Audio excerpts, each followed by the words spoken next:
Your Excellencies, ladies and gentlemen, esteemed guests, please rise for the national anthem.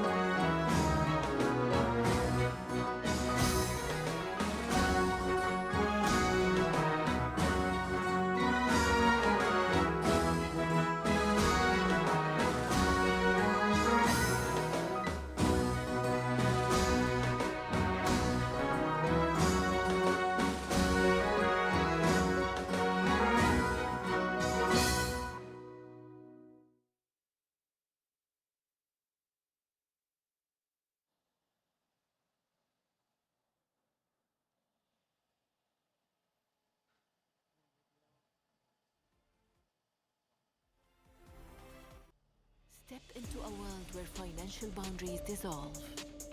At 20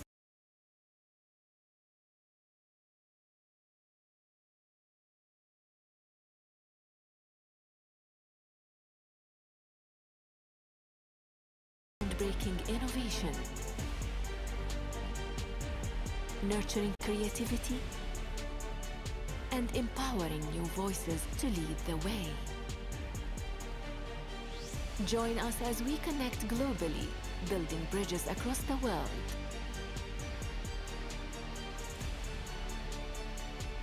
Here, ideas flourish and possibilities are endless. Experience the synergy of talent and technology as we shape the future of finance and inspire new generations. Welcome to a revolution fueled by passion and purpose. Together, we rise to new heights, shaping a brighter future. Embrace the journey and reimagine financial services with 24 Fintech.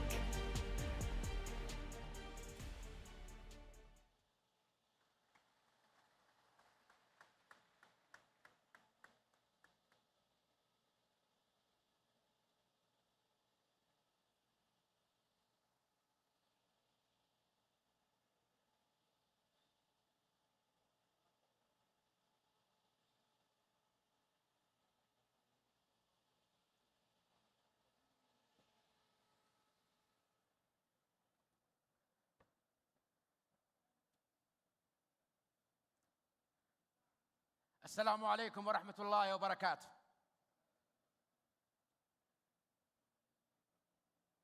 Your Royal Highnesses, Excellencies, ladies and gentlemen, a very good morning and a warm welcome.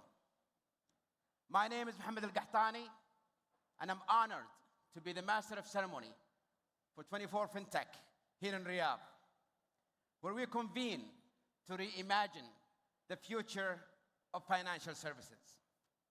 Now, before we dive in, I would like to take a moment and express my deepest gratitude to all those who have made this event possible. A special thank you goes to our partners, the Financial Sector Development Program, the Saudi Central Bank, and the Capital Market Authority, the Insurance Authority, Fintech Saudi, and to the organizers, which is Tahaluf.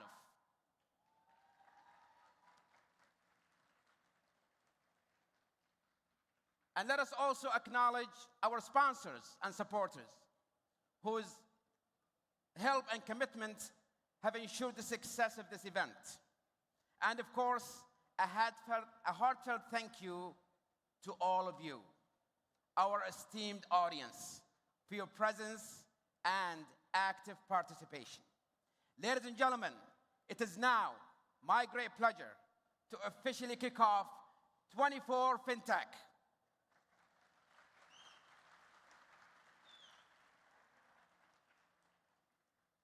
Ladies and gentlemen, it's my honor to welcome to the stage His Excellency Mohammed Al-Jad'an, the Minister of Finance and Chairman of the Financial Sector Development Program Committee, for a welcome address.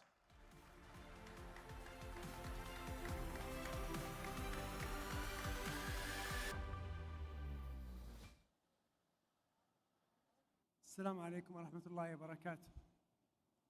حياكم الله جميعا. I will deliver my speech in Arabic, so for those who don't speak Arabic, please use your headsets. بسم الله الرحمن الرحيم.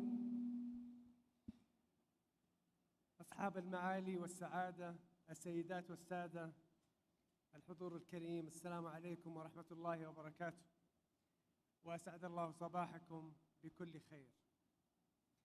أرحب بكم في مدينة الرياض وفي النسخة الأولى من مؤتمر التقنية المالية فينتك 24 الذي يجمع نخبة من العقول والخبراء والمبدعين من مختلف أنحاء العالم، ويوفر فرصة ومنصة رحبة لقادة القطاع المالي لمناقشة مستقبل القطاع في التقنية المالية وتحدياته وفرصه، والاستعراض المستجدات المالية والاقتصادية التي تسهم في تمكين مسيرة التحول الرقمي محلياً وعالمياً. الحضور الكريم، لم تدخر المملكة العربية السعودية جهداً في سبيل تعزيز الاقتصاد الرقمي، فقد أولته أهمية بالغة ووضعت له أسساً قوية ليسهم في تحسين جودة الخدمات وتمكين القطاعات العامة والخاصة وغير الربحية وترسيخ مكانة المملكة عالمياً. التزاماً بدعم التحول الرقمي، تبنت المملكة العربية السعودية استراتيجية متكاملة تهدف إلى تمكين وتسريع التحول الرقمي الحكومي بكفاءة وفاعلية، واستهدفت منذ إطلاق رؤية السعودية 2030 تسريع وتيرة التحول للارتقاء بالاقتصاد الرقمي وضمان استدامة نموه ومواكبة التطور السريع في عالم التقنية. وقد أعلنت في شهر مارس الماضي عن استثمارات تقنية هي الأكبر من نوعها في المنطقة.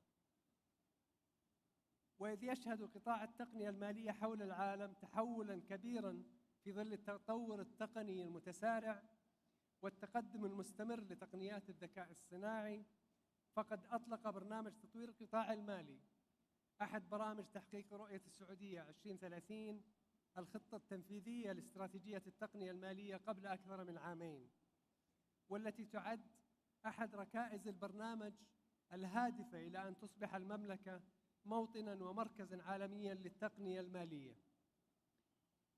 تسعى المملكة من خلال هذه الاستراتيجية إلى تسهيل ممارسة الأعمال ورفع نسبة مساهمة القطاع الخاص وغير الربحي في الاقتصاد السعودي، وجذب الاستثمار الأجنبي المباشر بجانب الاستثمارات المحلية التي نطمح إلى زيادتها، إضافة إلى تنمية الاقتصاد الرقمي، حيث بلغ عدد الشركات التقنية المالية بالمملكة مع نهاية الربع الثاني من العام 2024 224 شركة، متجاوزاً بذلك مستهدف برنامج تطوير القطاع المالي للربع ذاته من العام 2024 والمقدر ب 168 شركة، ونستهدف زيادة العدد إلى 525 شركة بحلول العام 2030 بإذن الله. كما بلغت قيمة الاستثمار الجريء في شركة التقنية المالية بالمملكة 7.1 مليار ريال بنهاية الربع الثاني من العام 2024. الحضور الكريم، تحظى المملكة ببنية تحتية شاملة ومتطورة للمدفوعات، حيث بلغت حصة المدفوعات الإلكترونية في قطاع التجزئة 70% من إجمالي عمليات الدفع في المملكة خلال العام 2023 مقارنة ب 62 في العام السابق، لتحقق بذلك مستهدف برنامج تطوير القطاع المالي للعام 25، ونسعى لزيادة حصتها لتصل إلى 80% بإذن الله بحلول العام 2030. كما تتمتع المملكة بقطاع مصرفي تنافسي وقوي، ونشاهد قادات القطاع المالي أمامنا اليوم. تتمتع المملكة بقطاع مصرفي تنافسي قوي جدا قادر على مواجهة تحديات الاقتصاد الكلي، ويستثمر بشكل كبير في قطاع التقنية المالية. إن كل هذه الجهود المبذولة في المملكة لمواكبة تطورات قطاع التقنية المالية تؤتي ثمارها ولله الحمد على نمو الاقتصاد السعودي، فالمنظمات المالية العالمية تشهد بالتحول الاقتصادي غير المسبوق الذي تشهده المملكة، لا سيما ما يتعلق بالإصلاحات المالية والتنظيمية وتمكين الاستثمار المحلي والأجنبي والتقدم الكبير في البنية التحتية الرقمية. انعكست تلك الجهود على تقدم المملكة وريادتها في عدة مؤشرات دولية، إذ حصلت المملكة على المركز الأول عالمياً في مؤشر الأمن السيبراني، والثاني عالمياً في مؤشر تطوير وتطبيق التقنية ومؤشر التحول الرقمي للشركات، كما حققت المرتبة السادسة عشر عالمياً في مؤشر التنافسية العالمي وفقاً لتقرير الكتاب السنوي للتنافسية العالمي للعام 2024.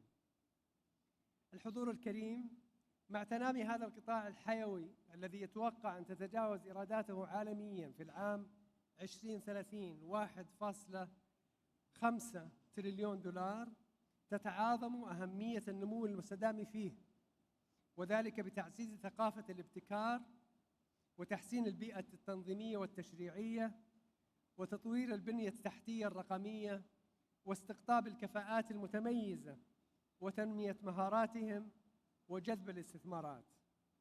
وعلى الرغم من التطورات التي يشهدها قطاع التقنية المالية عالمياً، إلا أن هناك العديد من التحديات التي تتطلب بناء شراكات فاعلة وتبادل للخبرات والمعارف. لذا آمل أن يكون هذا المؤتمر فرصة لنا جميعاً لتكثيف الجهود وتعزيز التعاون من خلال النقاش والحوار ومشاركة الأفكار نحو نظام مالي أكثر ابتكاراً وتطوراً واستقراراً نحقق به نمواً مستداماً لاقتصاد المملكة والاقتصاد العالمي. شكراً جزيلاً، وأتطلع إلى نتائج مميزة بإذن الله تعالى من هذا المؤتمر. شكراً للجميع.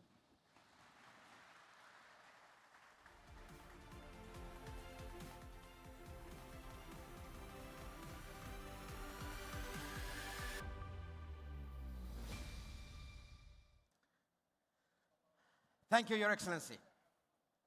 And now, a keynote address titled The Evolving Landscape of the Kingdom of Saudi Arabia Financial System and the Role of Fintech. Our speaker, His Excellency Ayman Sayari, the Governor of the Saudi Central Bank.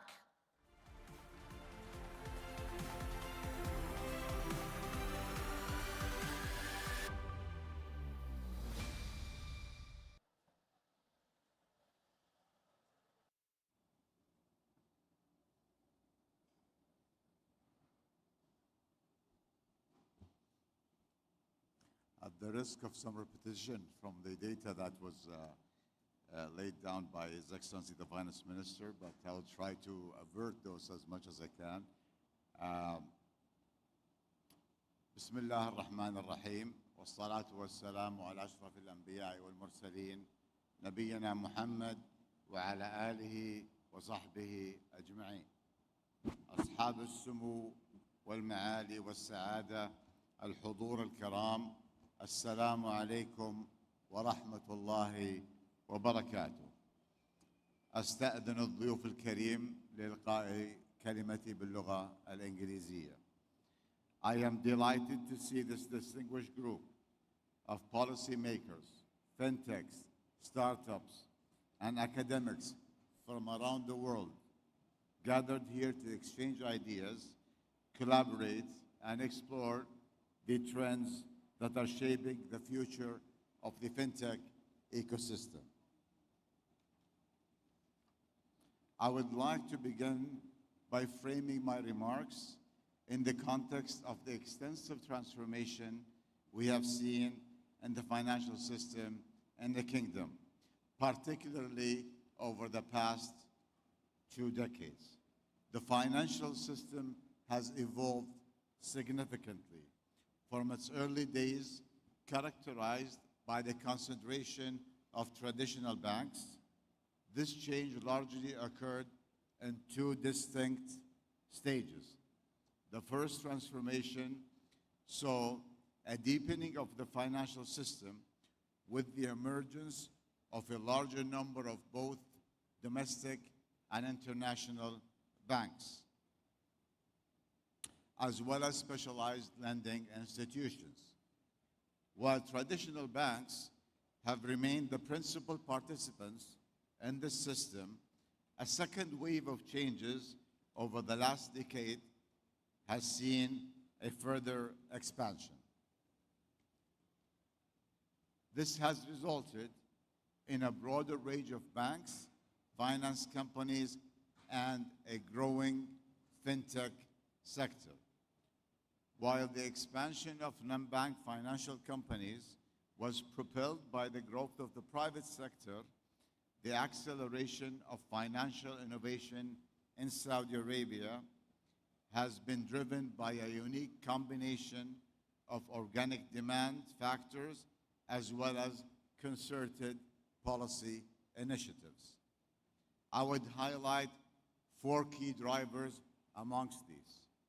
First, national initiatives through Vision 2030 to develop a digital economy has stimulated demand for technology-enabled financial services.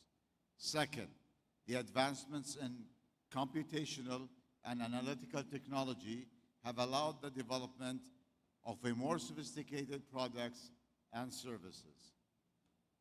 Third, a young, growing, and highly connected population has led to rapid growth in demand for consumer banking services, particularly digital. And fourth, strong growth in economic activity has supported growth in demand for credit and increased the attractiveness of the market for service providers. There have been notable positive outcomes from the growth of the fintech solutions in the kingdom. We have observed expanded access to the financial system, improved financial intermediation, and efficiency gains in the speed and cost of transactions. A broad range of fintech segments have emerged, with notably strong activity in the domains of payments and finance. Growth in decentralized services in the economy has fueled demand for peer-to-peer transactions, in turn creating a need for more innovative payment solutions. As a consequence, the share of cashless transactions has reached 70% of total payments last year. This was an effort by many stakeholders investing in the infrastructure over the last few decades. The increasing diversification of the kingdom's financial sector has also stimulated considerable demand for open banking services, where today we have 12 active operators. In the context of these developments, our focus as a central bank remains on stabilizing growth. We undertake this by applying prudential measures that ensure long-term financial stability and steady economic activity while enabling a supporting environment for market innovation. With this in mind, we pay close attention to risks that may emerge from the introduction of new financial service business models or existing risk factors. They may be magnified. There are four areas where this approach is particularly relevant. First, the robustness of AML/CFT compliance must be preserved. Second, cybersecurity and business continuity must be safeguarded. Third, adequate controls for consumer protection and fraud prevention must be adopted. And fourth, the transition from the traditional banking model must be carefully managed to avoid disruption to the overall financial system. In order to achieve an optimal balance between these risk considerations and enablement of innovation, SAMA's risk-based supervision framework provides a balanced supervisory approach for entities under our supervision. This model takes into consideration the proportionality of potential risks to consumers and to the overall financial system, and allows agility in reacting to developing risks. SAMA employs multiple tools to identify and quantify potential risks when assessing such business models. We also employ learnings from the experiences of other central banks to help inform SAMA's policy stance. This in turn allows the sector to swiftly adapt to potential stresses in the macroeconomic environment, regulatory changes, and consumer expectations. Ultimately, the most significant contributor to achieving a healthy balance is the stability of the underlying financial ecosystem. A resilient and stable financial system is key to supporting economic growth, which in turn creates a conducive environment for startups through the availability of fairly priced risk capital, with the ability to invest in innovative growth as well as withstand failures. Through this approach, SAMA has actively supported the development of the fintech ecosystem, with the objectives of ensuring equitable market opportunities, accessible common infrastructure, and the creation of an accommodative regulatory environment. Two prominent tools that SAMA has deployed: the regulatory sandbox, launched back in 2018, and the Meccan program, which was launched last year. The regulatory sandbox allows startups to test innovative solutions within a ring-fenced environment. Insights from the sandbox have helped over the last few years evolve SAMA's supervisory framework and provided regulatory clarity to the players in this field. On the other hand, the Meccan program, which was launched through Fintech Saudi, which is a joint initiative between SAMA and the CMA, is designed to support new fintech companies and their cloud and cybersecurity needs, while also lowering their cost of compliance. These cumulative efforts have proved fruitful, with the number of fintechs operating in the kingdom today growing by 57% since the start of 2023, reaching 230 by the end of the second quarter of this year. I will conclude my remarks by stating my profound belief that the fintech industry has the potential to play an even greater role in reshaping the future landscape of the kingdom's financial sector. The next wave of transformation, following the deepening and broadening of the sector, will likely be characterized by fintech solutions becoming an engine of economic growth as they become a larger part of the financial system. However, we must ensure that innovation is adopted in a prudent manner while prioritizing monetary and financial stability, two aspects I cannot stress enough in this respect. With that, I conclude my remarks. Thank you very much.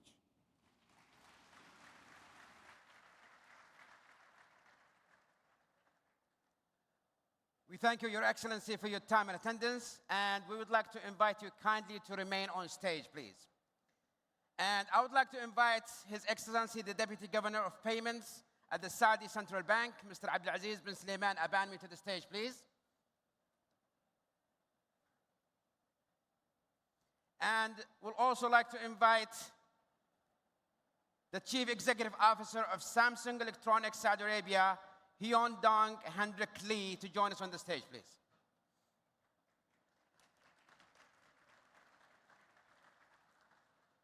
Ladies and gentlemen, we announce to our esteemed audience that an agreement has been signed to make the Samsung Pay services available in the kingdom during the fourth quarter of this year.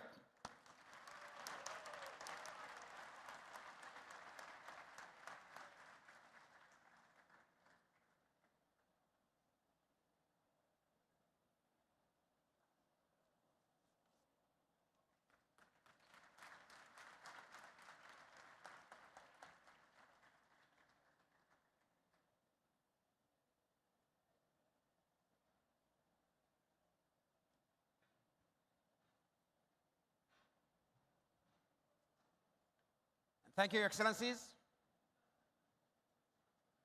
And now, please put your hands together for our second announcement, brought to you by Tabby and Tweeq. And it will be shown here, or they will actually just give you the announcements by Hussam Arab, the CEO and the co-founder of Tabby, and Abdulaziz Saja, the general manager of Tabby of Saudi Arabia, and Saeed Abu Hayra, the CEO and co-founder of Tweeq. Let's invite them to the stage, please.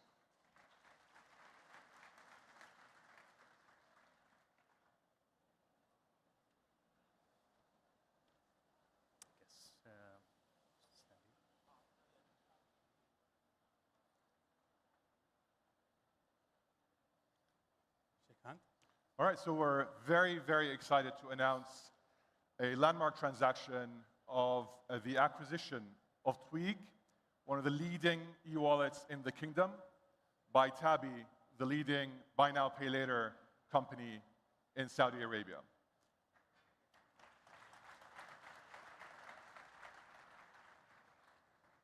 We're very excited to welcome Tweeq to the team. For us at Tabby, our plan was always to be the place to allow customers to do everything that they wanted to do with their money in one place.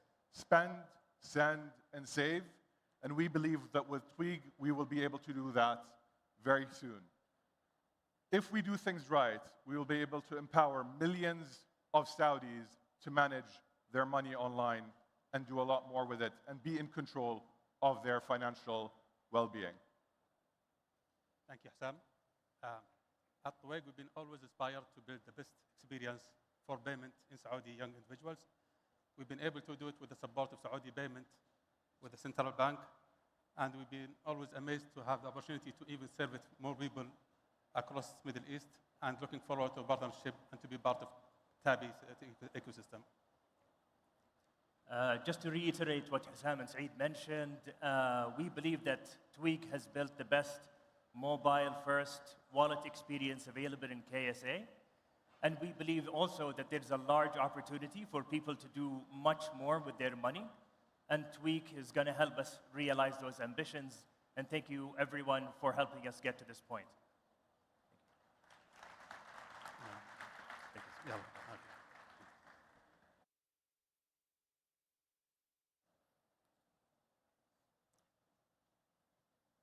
Thank you for that exciting announcement. Ladies and gentlemen, we have over 350 speakers and over 200 sessions and hundreds of brands, making this one of the world's largest fintech shows. And I would like to ask you all to download the 24 Fintech app on your phone. It will make it easier for you to connect and network with everybody who's attending here today. And now, we'll go to a fireside chat titled Balancing Innovation and Regulation, the Role of Central Bank in the Fintech Ecosystem. Our speaker, Khalid Al-Zahir, the Vice Governor,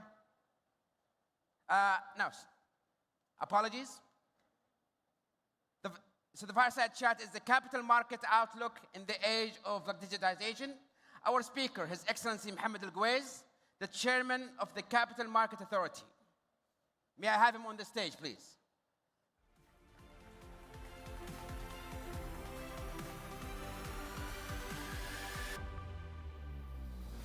Moderating, Nadine Hani, a senior presenter at Al Arabiya News Channel.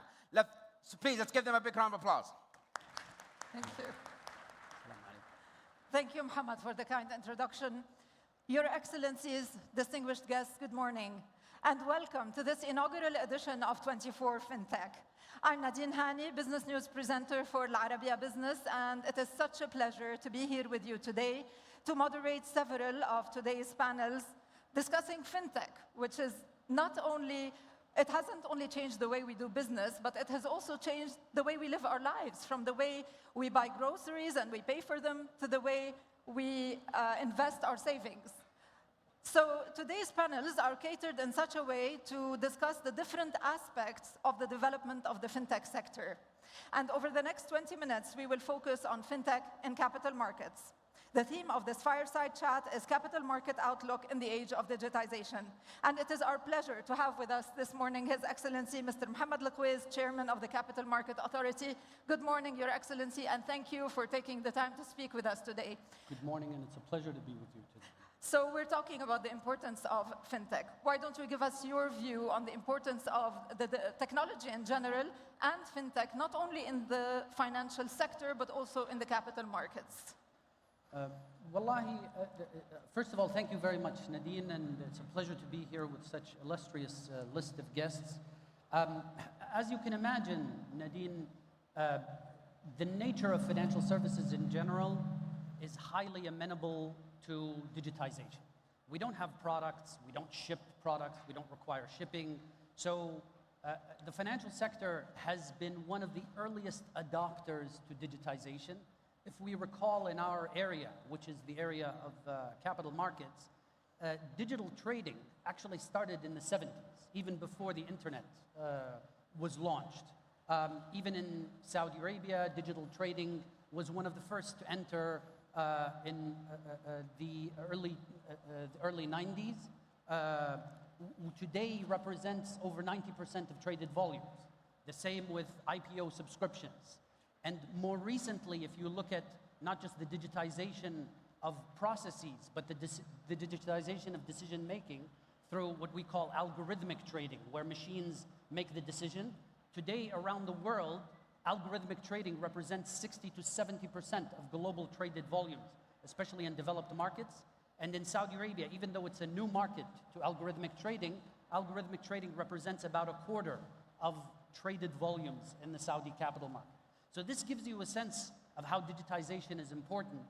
Also, if you look at global IT spend, the financial services sector represents almost 15% of global IT spend, which gives you an indication of the concentration of spend and the importance of IT and digitization in financial services. Now, this relates to mainly digitization and the usage of technology, but using traditional business models of financial services.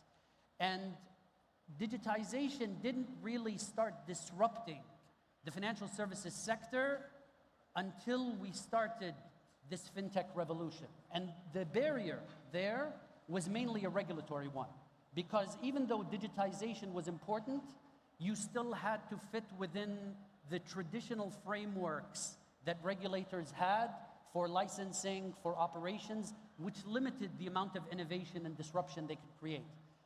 When regulators around the world, and Saudi Arabia is no exception to this, started to innovate in regulatory approaches using sandbox, experimental permits, tailored licensing, that's when we started to see an unleashing of new business models, new opportunities, and that's the world that we live in today, and we are actually very, very excited about.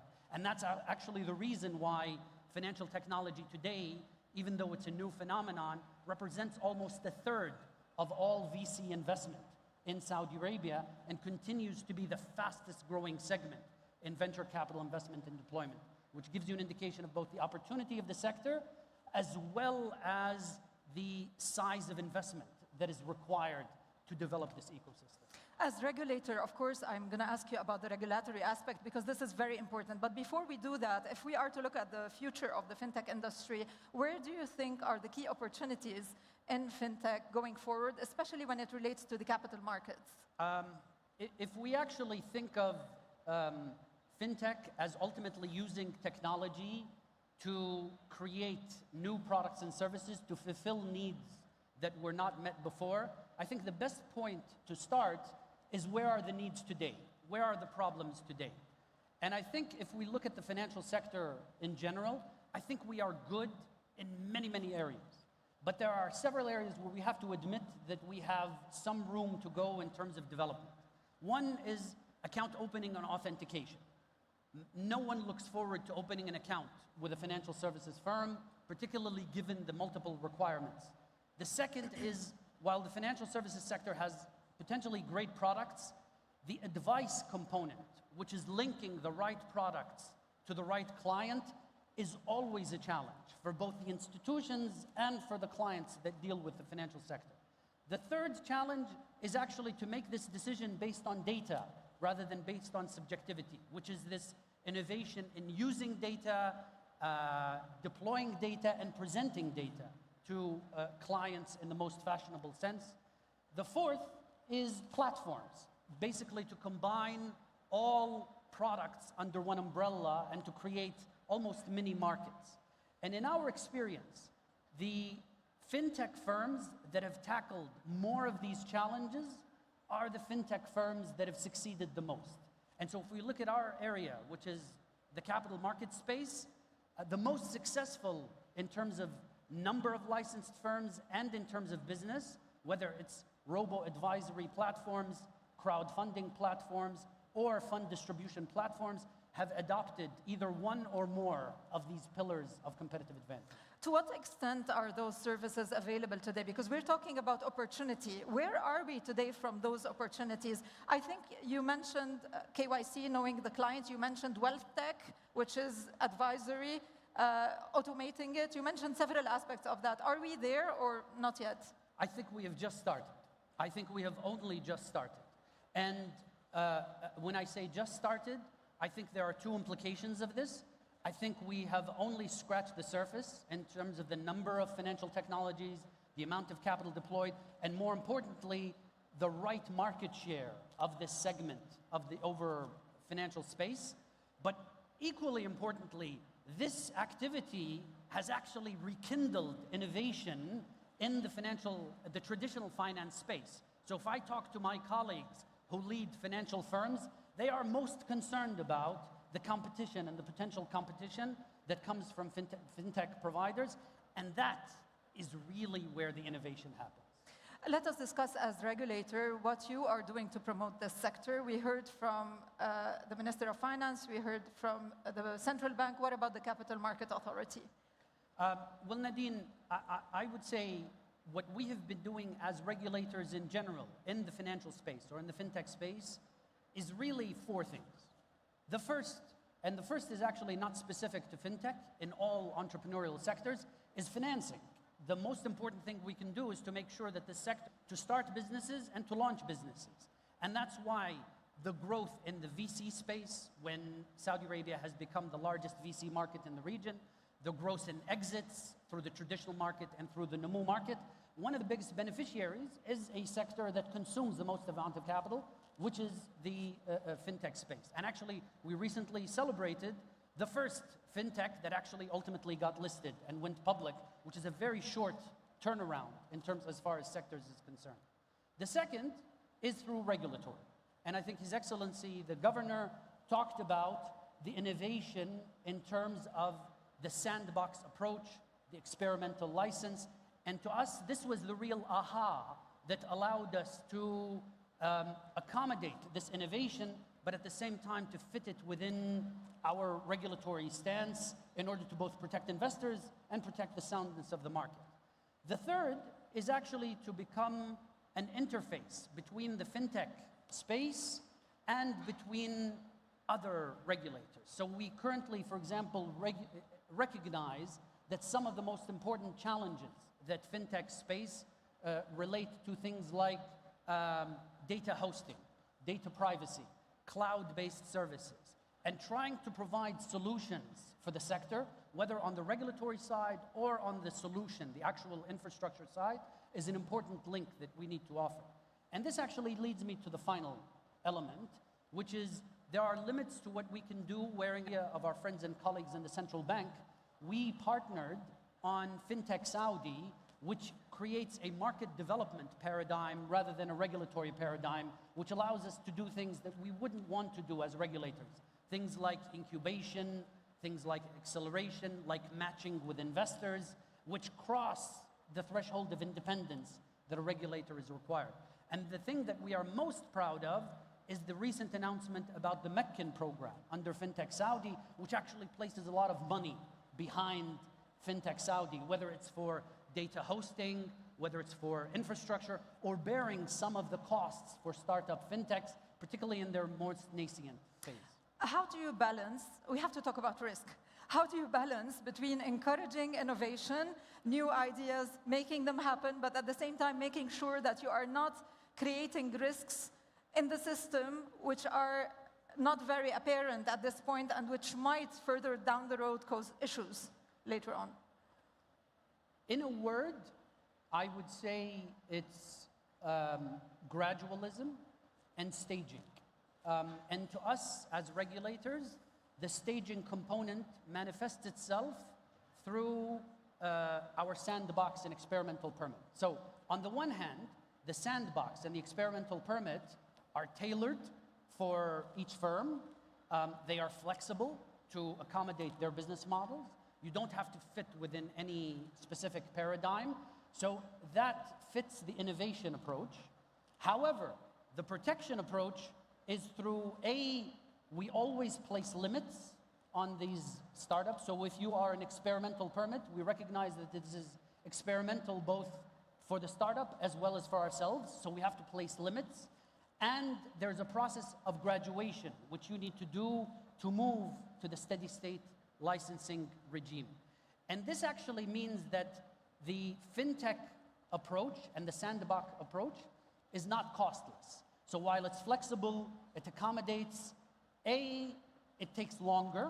So our traditional licensing regime, for example, from the time you apply to the time you get licensed is about 90 days, 3 months. And about 70% of people who apply actually get approved through our traditional licensing regime. Because of this highly tailored approach to fintechs, where we tailor it to their requirements, it obviously takes longer, and the approval process is lower. It's actually closer to maybe 30% or even lower. The reason is most of these folks either are not yet ready, where we ask them to meet certain requirements before they come back to us, or they're probably more suited and easier for them to move immediately to the steady state license, and they might not even need this interim stage if they're at a level of maturity. Your Excellency, when we talk about risks when it comes to fintech, a report that was on Bloomberg quite a few months back comes to mind. It was an extensive report talking about the buy now, pay later, which I know is not under CMA, it's under SAMA. But in the US, apparently it's creating a huge pile of shadow debt, which is not under the traditional financial sector. I was surprised that in Saudi Arabia, it's actually regulated, and the regulator knows exactly the amount of money outstanding under those buy now, pay later. What about the CMA? When we talk, for example, about platforms that encourage investments, how do I know that this is for real, that this is authorized, that there are no scams happening in the market? So how do you create, first of all, how do you regulate that? And second of all, how do you create awareness for people to know what is authorized and what is not? So that's a great question, Nadine. And so one is the requirement for us to license these providers. And when I say license, it doesn't have to be a highly involved process. It just means that regulators need to be aware of what's going on, and we should decide, depending on the level of risk in your business, how close we should be to your business, ranging from very little to a lot. And as a result of this, what we find is things like the buy now, pay later, which have started as unlicensed activities in other sectors, where they've become too large, are things where we've actually ingrained the regulations from the start. So buy now, pay later from the start of the fintech ecosystem in Saudi Arabia has always been a licensed activity which our colleagues in the central bank have been actually very, very close to.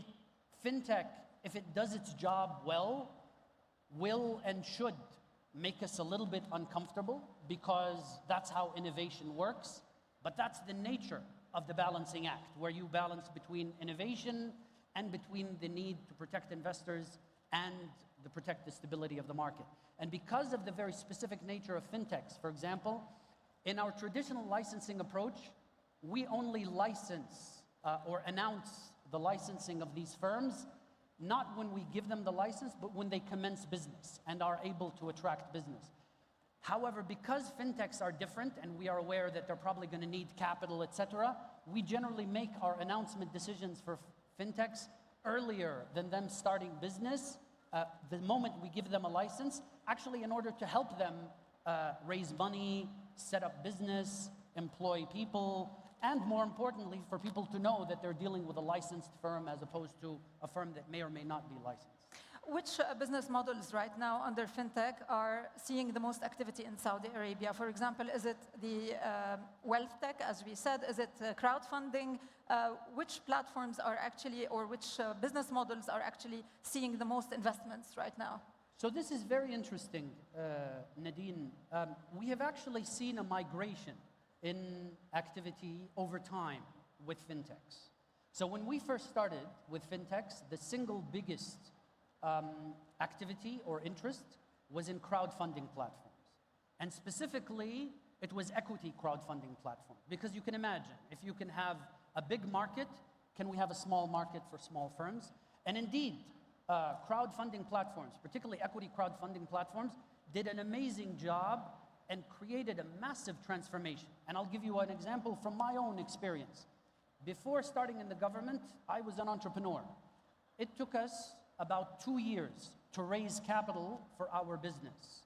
Today, on some of these crowdfunding platforms, the time from opening the door to subscription and closing the door is measured in seconds, not in years or weeks or even months.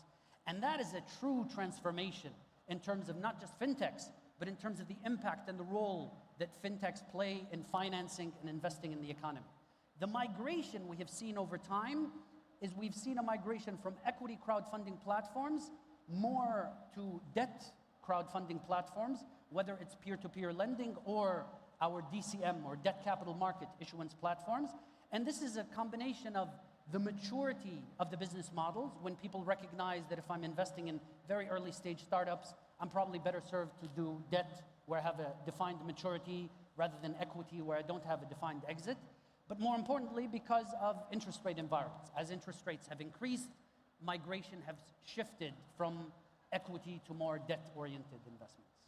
Let's take a step back and broaden the scope to digitization and use of AI and big data. As regulator today, to what extent has the use of big data helped you do the job in a better way, what is called RegTech, the technology of regulators, of regulation? Quite significantly.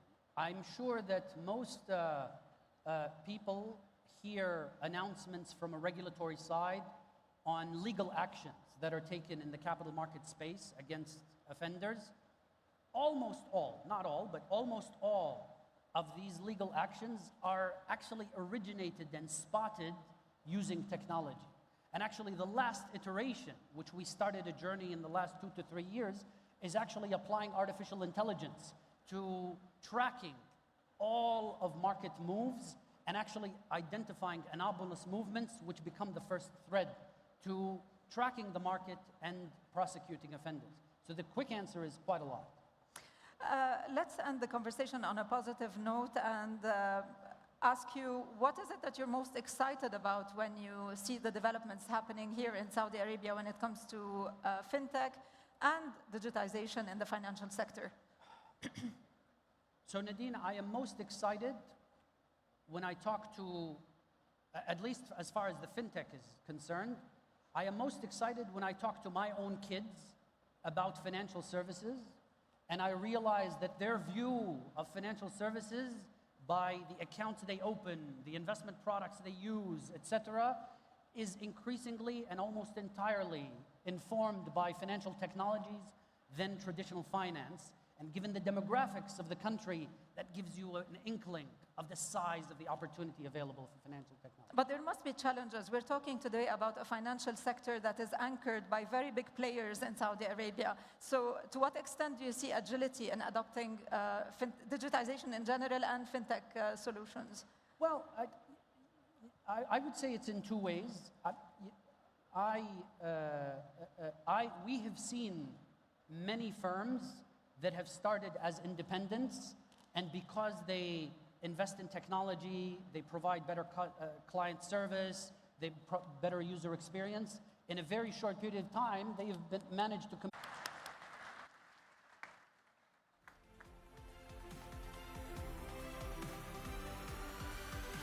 Thank you, Excellency, and thank you, Nadine. Now, before we move on to the next part, I would like to remind you all, if anybody needs any translation services, we have a translation booth at the end. You can grab a device, and you can enjoy this conference if you need to. Now, next, we'll have a fireside chat, balancing innovation and regulation, the role of central bank in the fintech ecosystem. Our speaker, His Excellency Khalid Al-Zahir, the Vice Governor of Supervision and Technology at the Saudi Central Bank. Moderating this fireside chat is Dr. Christopher Brummer, a professor of financial technology at Georgetown Law. Let's give them a big round of applause, ladies and gentlemen. نحن عم بيقولوا لنا end of. It is such a pleasure to have this opportunity to really learn a little bit more about the fintech ecosystem and central banking, two topics obviously of enormous interest to you and Your Excellency and the global economy.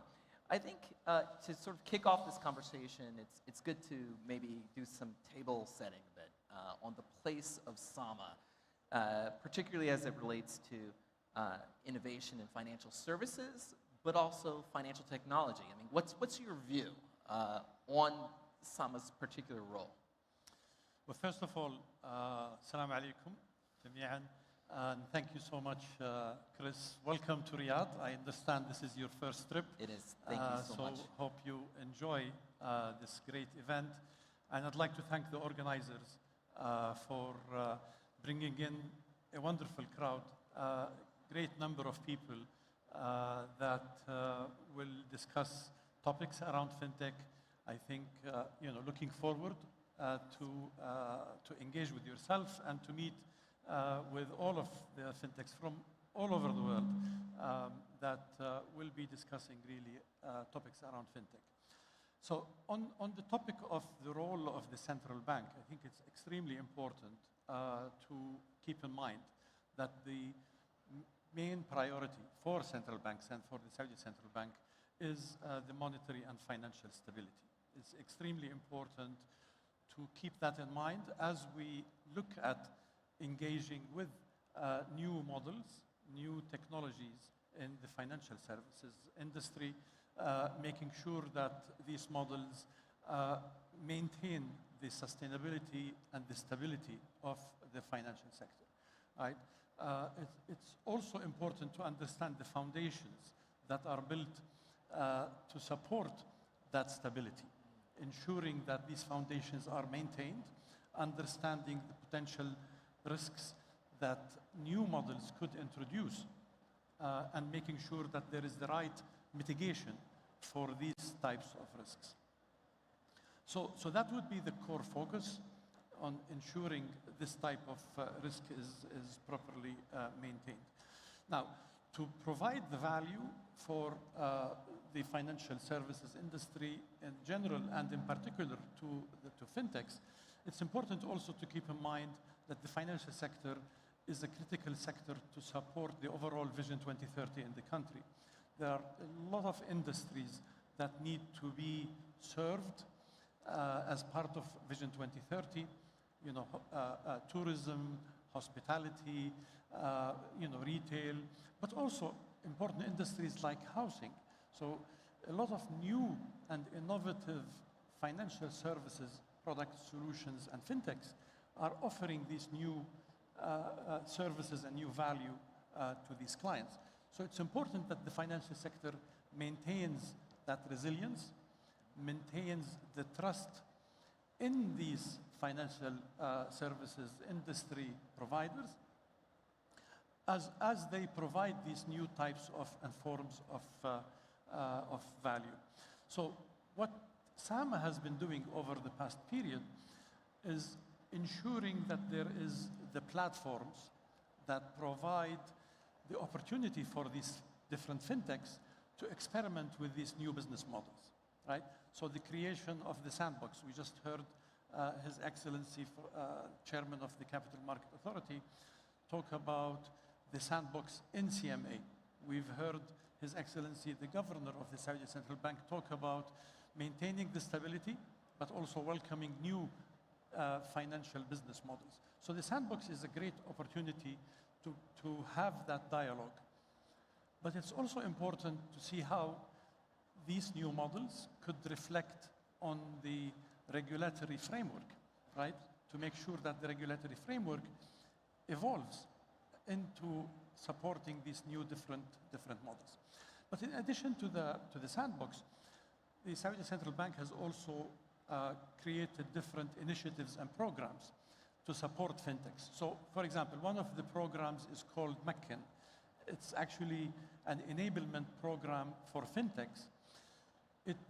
And the objective is to have these fintechs focus on their core business and work with other parties that can help them ensure the compliance to the requirements of the central bank.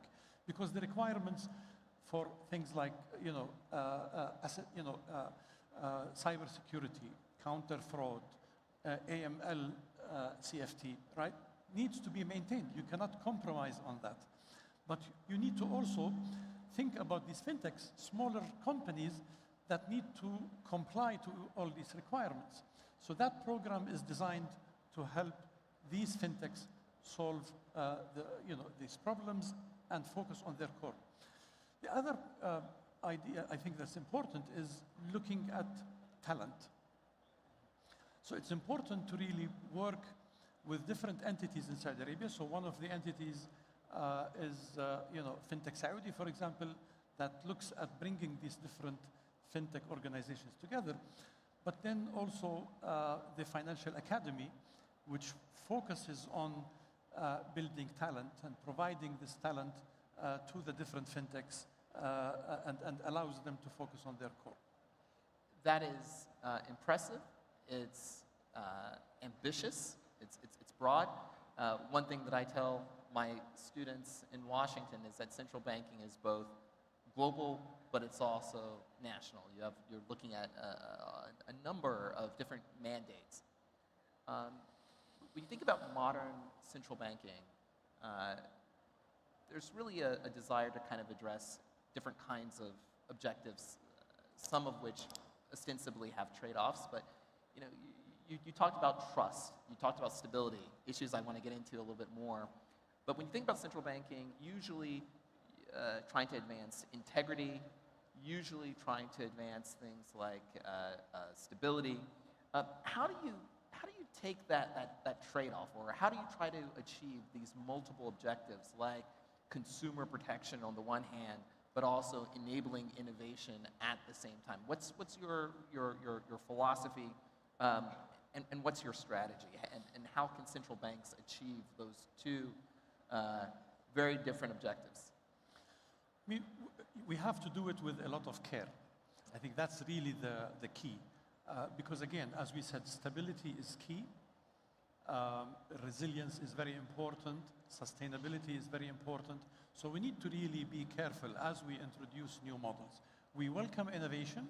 Yes. We welcome new models, but we need to really make sure that all of these models go through the right scrutiny to understand the impact on stability and resilience. So, and we need to also be careful when people talk about trade-offs or balance. What happens in the back of the mind is that there is a compromise, and that's something that is also something we need to be very careful with. stability, trust in the system, sustainability is unquestionable. As His Excellency the Governor always says, these are red lines. You cannot compromise on stability. You cannot compromise on trust. You cannot compromise on that sustainability of the financial sector. So, but what's important is to say, what are the risks? How do you mitigate these risks, right? There is always ways to mitigate risk, to understand the implication of introducing new models, and then working with the different innovators, entrepreneurs, to address and manage these risks. And the risks are clear to many. Cybersecurity is extremely important for us to address, to minimize the impact of fraud, business continuity.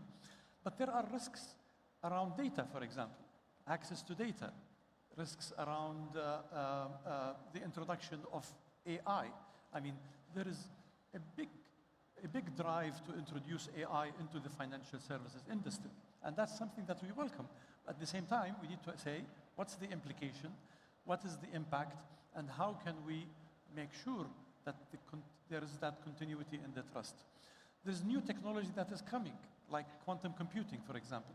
What is the impact of quantum computing on cybersecurity, on data privacy, on access to systems? So these are all important elements that we need to look at. And what SAMA has been doing is introducing risk-based models for supervision, right?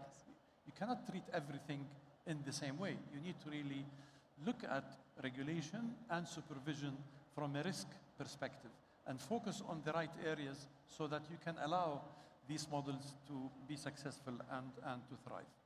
And we also work with global entities. So at the end of the day, these challenges and risks are not unique in this region. They are global.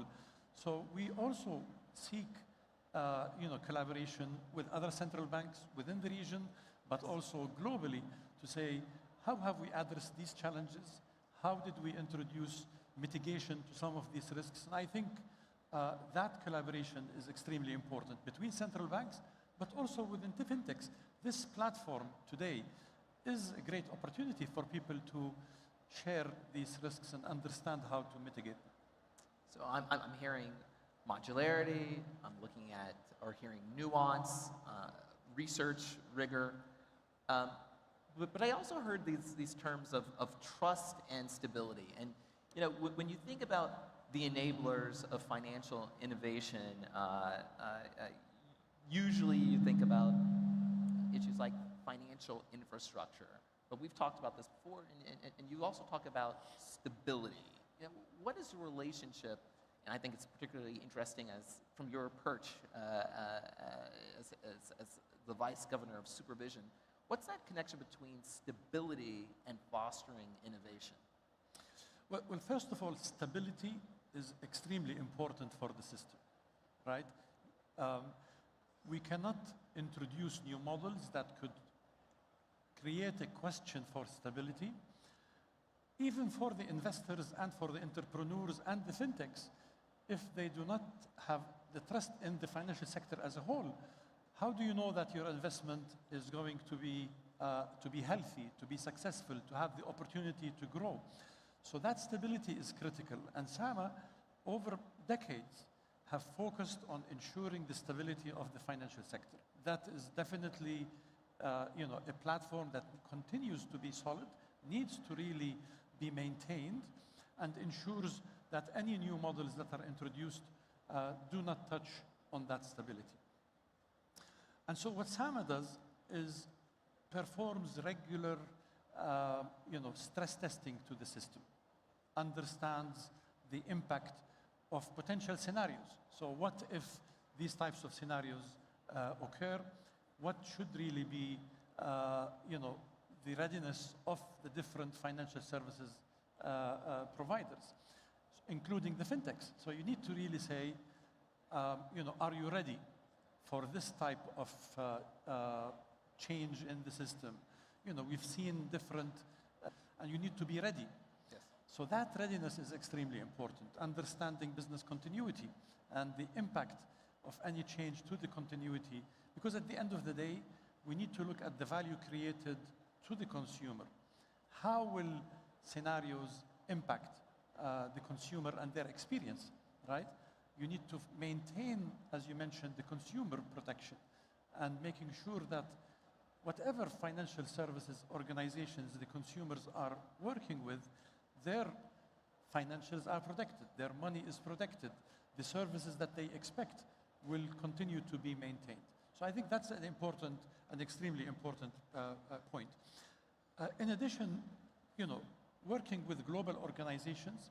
So one thing that is important to mention, the Financial Sector Assessment Program that's conducted by the IMF and the World Bank has just been concluded in Saudi Arabia recently, and the reports will be coming out. And it's a very important confirmation to the stability, to the resilience of the financial sector in Saudi Arabia.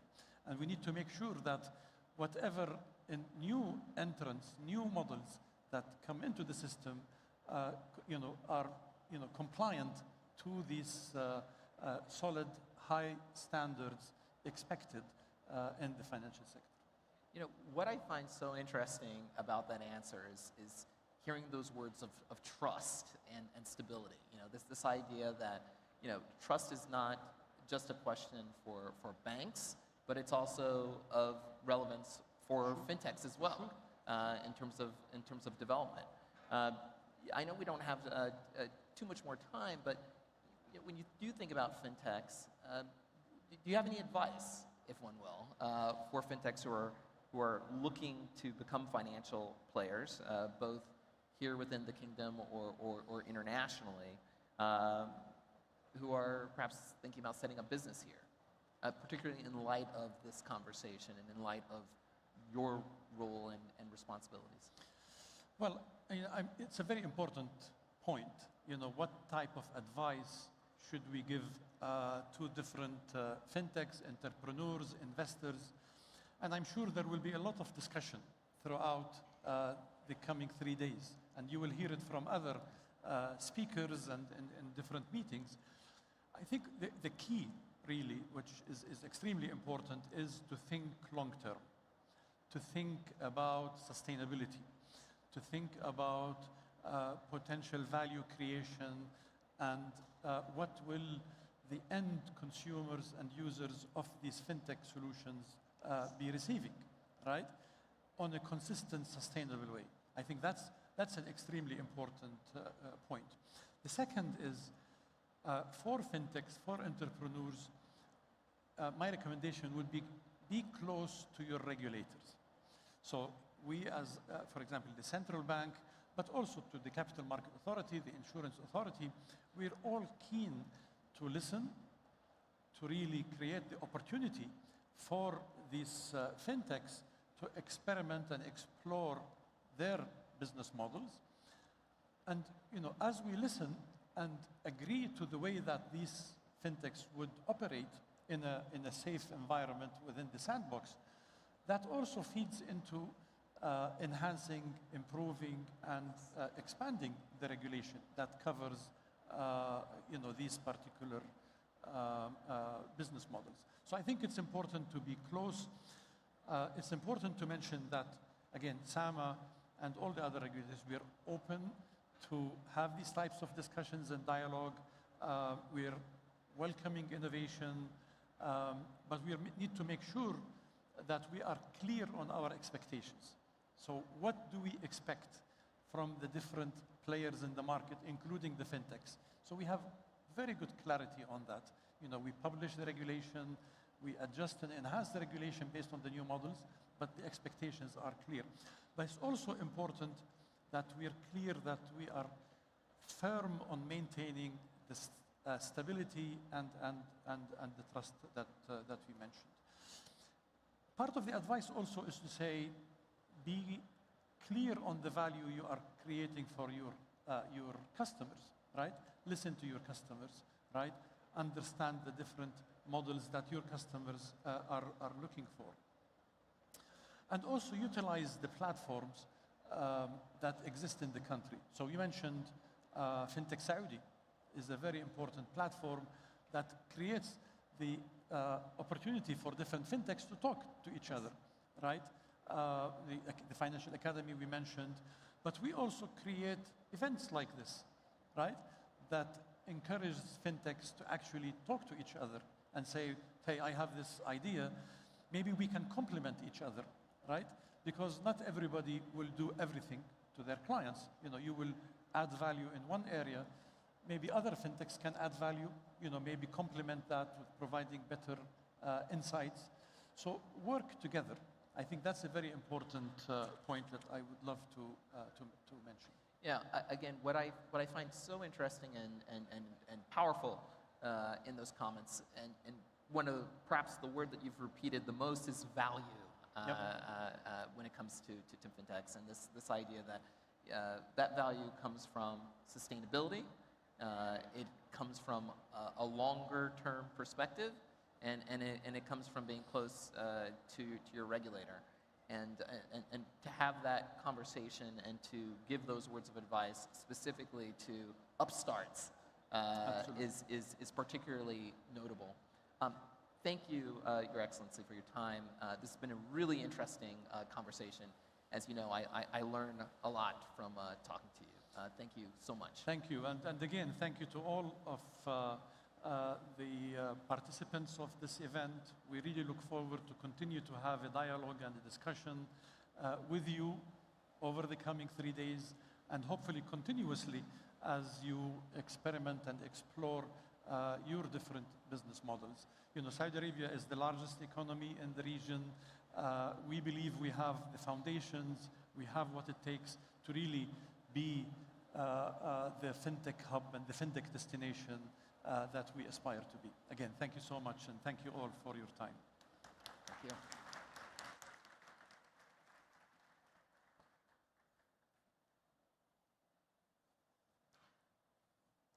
And thank you, Your Excellency, and thank you, Dr. Christopher.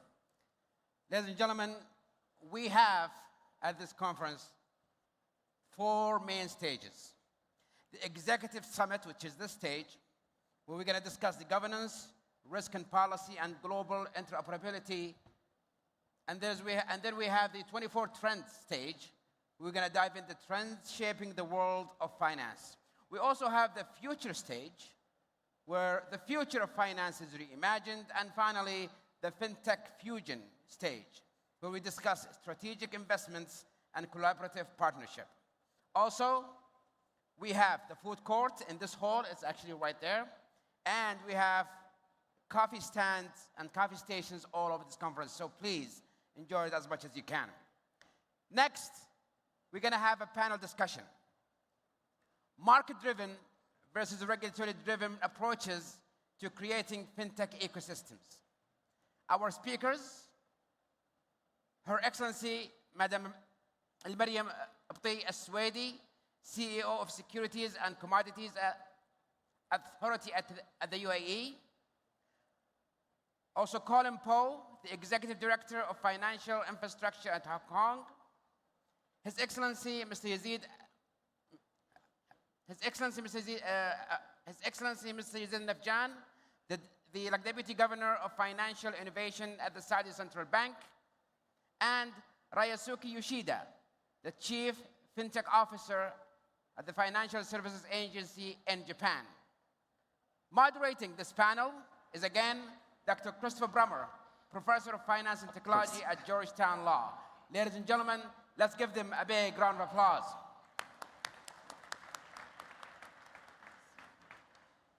For round 2, it is again a pleasure to now get a global perspective and insight from this wonderful panel to sort of dig into a question that I know many people are interested in terms of this tension or cooperation between the market-driven and regulatory approaches.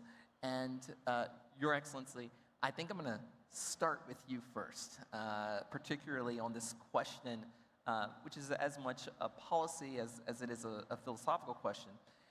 When you hear this term market-driven and regulator-driven approaches. What does that actually mean? Qu'est-ce que c'est? You know, how should we understand those terms and how they relate to one another?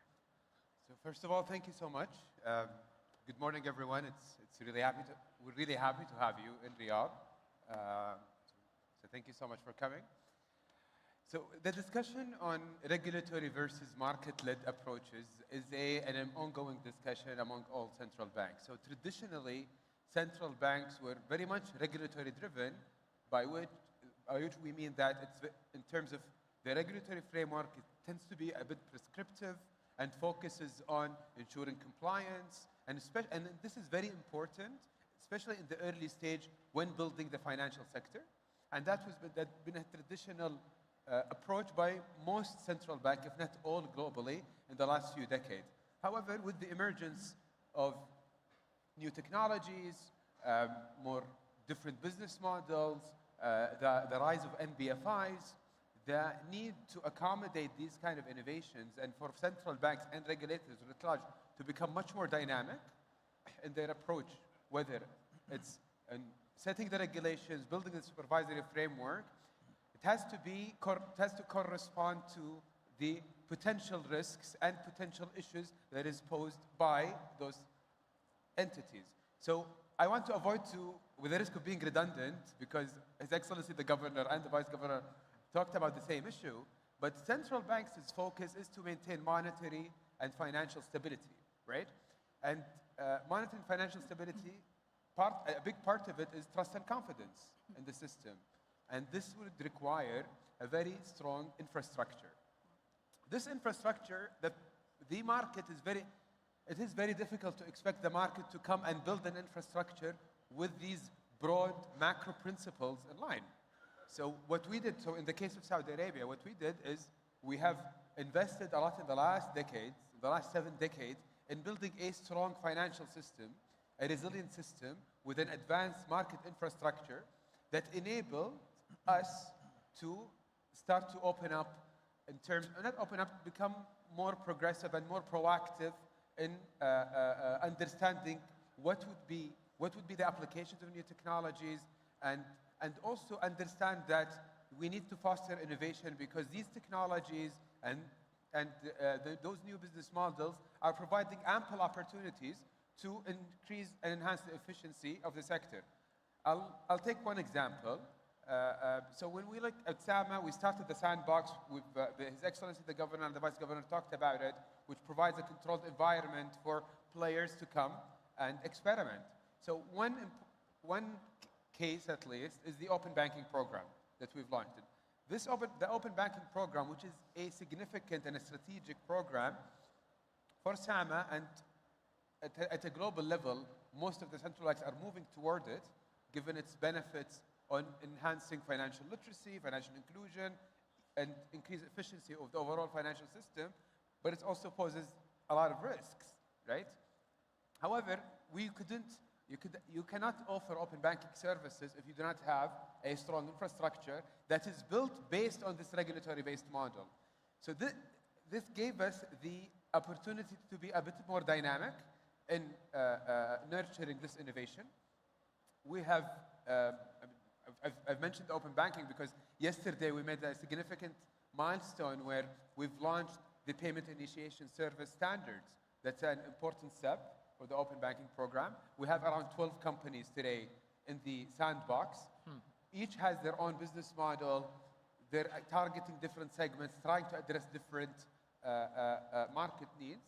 And our job is to make sure that we build an appropriate supervisory framework and a regulatory framework that is principle-based, proportionate to the risks posed, and try to be a little bit more forward-looking to make sure that these innovations, this market-led innovation or market-led approach does not impact the core mandate of the central banks, which is monetary and financial stability.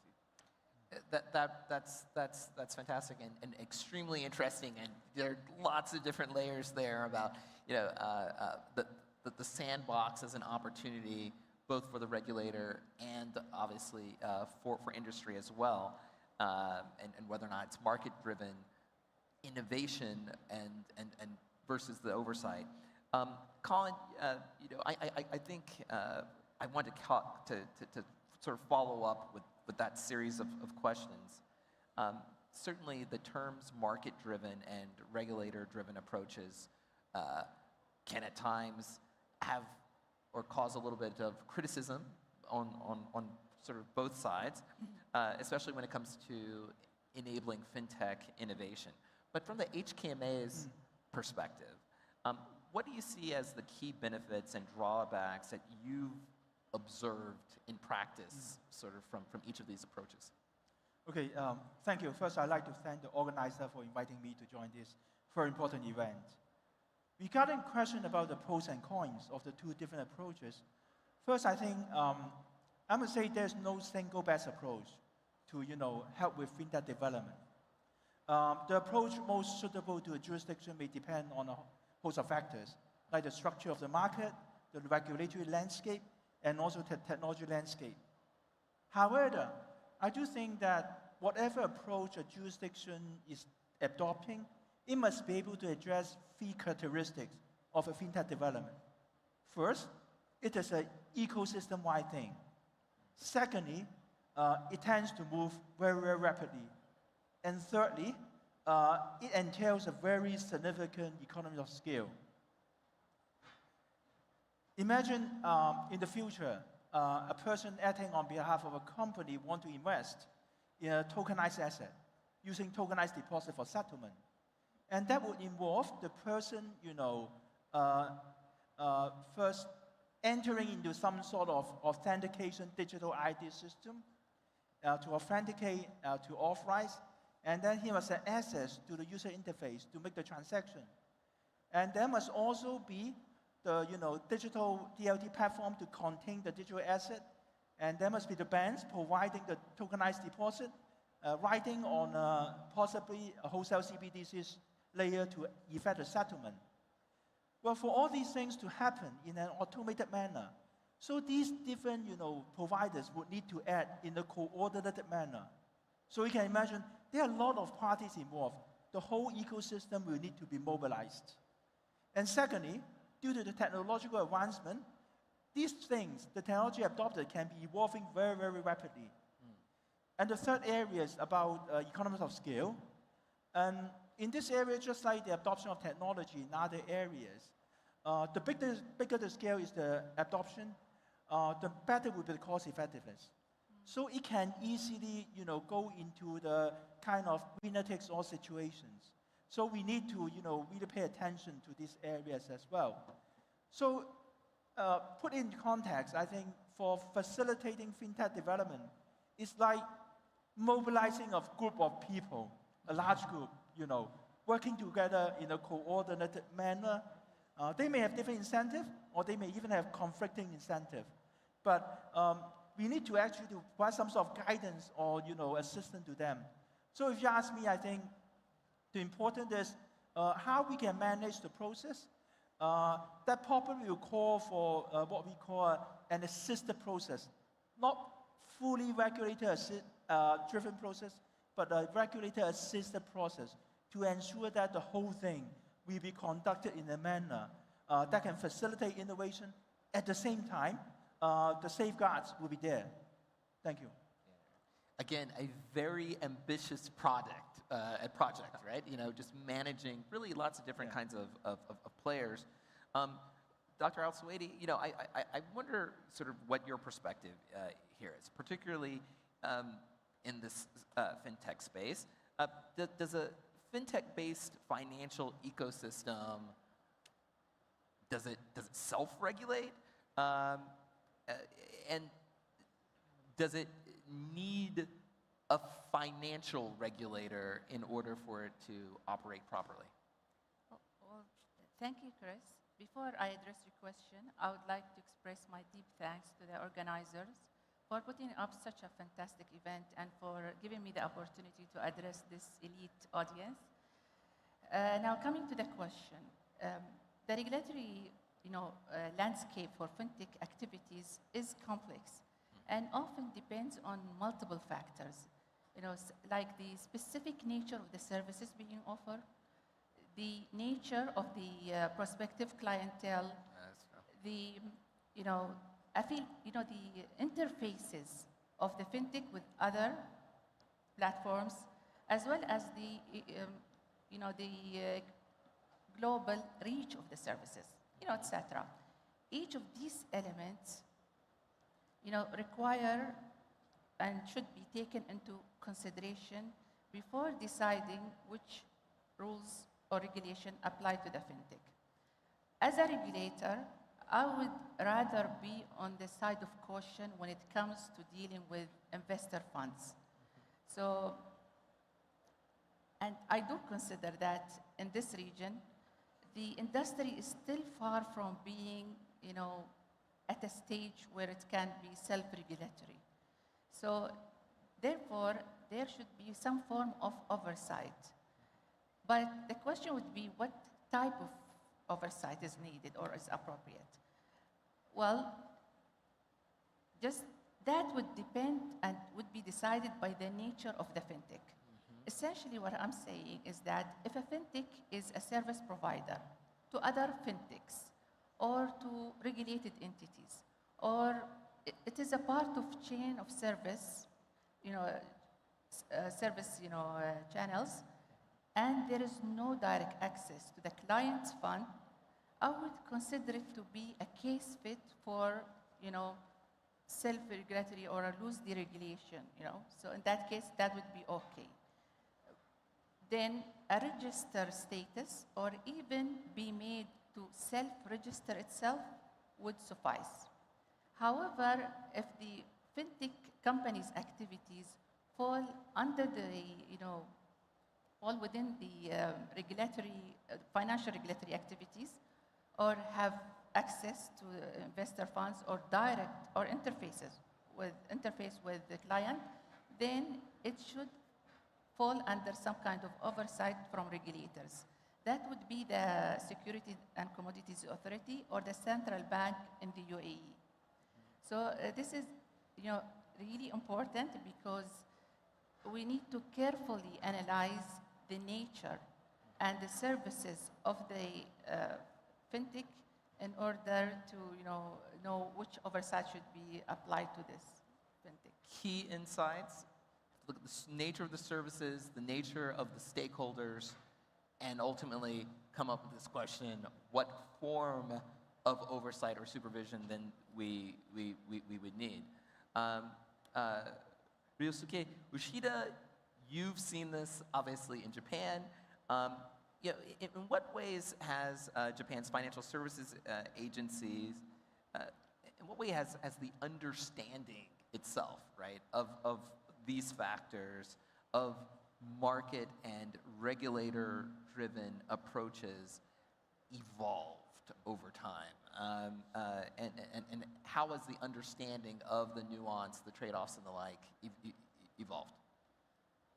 Sure. So firstly, thank you very much for having me as a Japanese financial regulators for this inaugural Osama FinTech conference in the kingdom.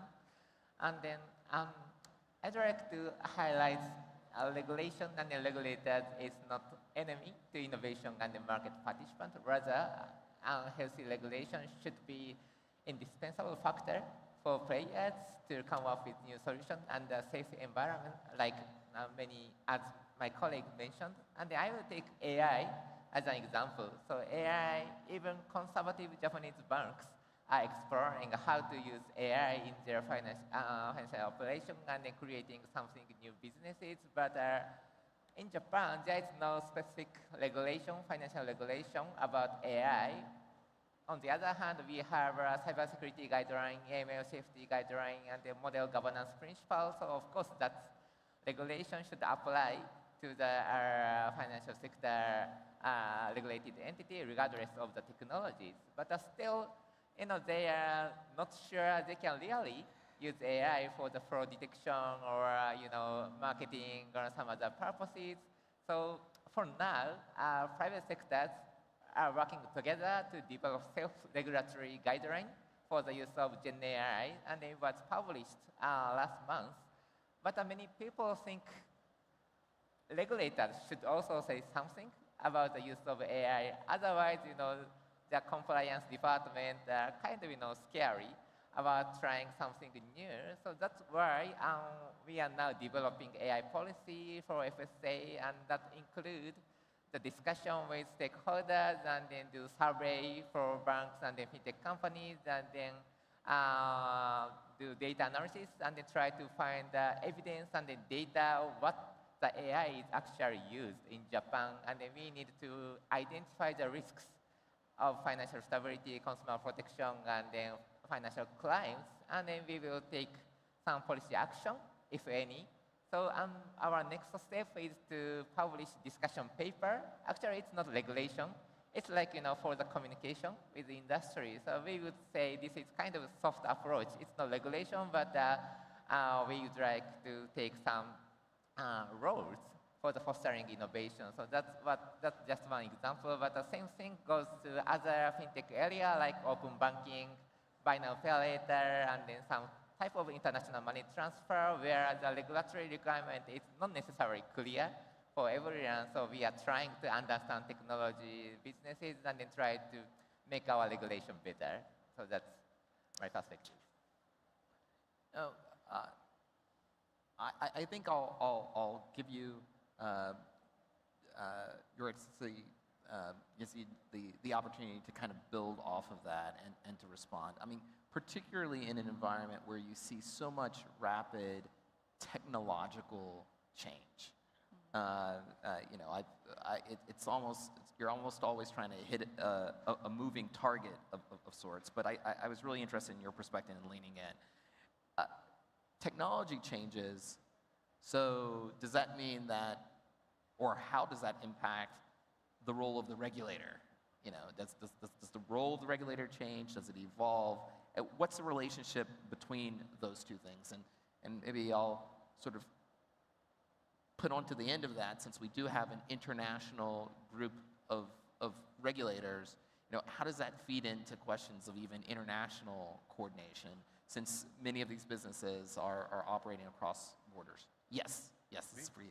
Yes. Sorry. So that's a very good question. So when it comes to understanding new technologies, central banks and overall regulators and policymakers have to be proactive, right? So it is easy to come and say, well, we're not going to adopt this technology because we do not understand it. But it might lead to, losses in terms of opportunities to enhance the system.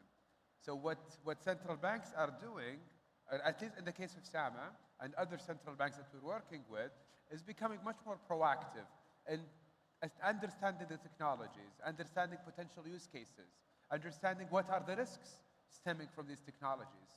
And when you collaborate at an international level, so for example, when it comes to SAMA, and we've talked about it in Zurich, so when we joined the Enbridge project under the BIS, we've worked with multiple regulators, including under the umbrella of a Hong Kong Innovation Hub under the BIS. And the idea there is just to exchange experiences, technical knowledge, different use cases, and you have to come to the understanding that financial markets are different, even within the same continent, right? Even in the same region. Yeah. You have different characteristics. They're built differently, and they have different needs. However, understanding how the technology can be implemented is key. But what's more important than that, and understand what are the potential risks, so you can work towards it. So what we've been doing at SAMA, in addition to this international collaboration, whether it's Enbridge or PICS Trial or other relevant projects that look into use cases for emerging technologies, we have also make our own investment in understanding the uses of these technologies. In SAMA, we have our own innovation hub, where we look at technologies such as the blockchain, such as generative AI, and the potential use cases for them, and the potential risks. That's why we also equally invest in understanding, okay, what are the potential risks stemming from the cyber-related risks increasing. And we've talked about it in Zurich, and it's still the case. The number one risks regulators worry about is cyber risk. And this is something Sam has been investing a lot. We adopt a principle-based approach in addressing this, in addressing the cyber risk because of the developing nature. So the importance of international collaboration and understanding what might go wrong is key, but also creating an environment that allow the different market players to test out their ideas in a controlled way, in a way that mitigates any potential downside, to ensure that you do not hinder you're fostering innovation, but in a much more prudent way. That's why we're trying to coin the term prudent innovation, because that's what central banks should focus on. The key, I want to conclude, just like I concluded the first point, the key point is maintaining financial stability. Without financial stability, you will not have innovation, you will have continued uncertainty, and which will overall negative impact on the economy.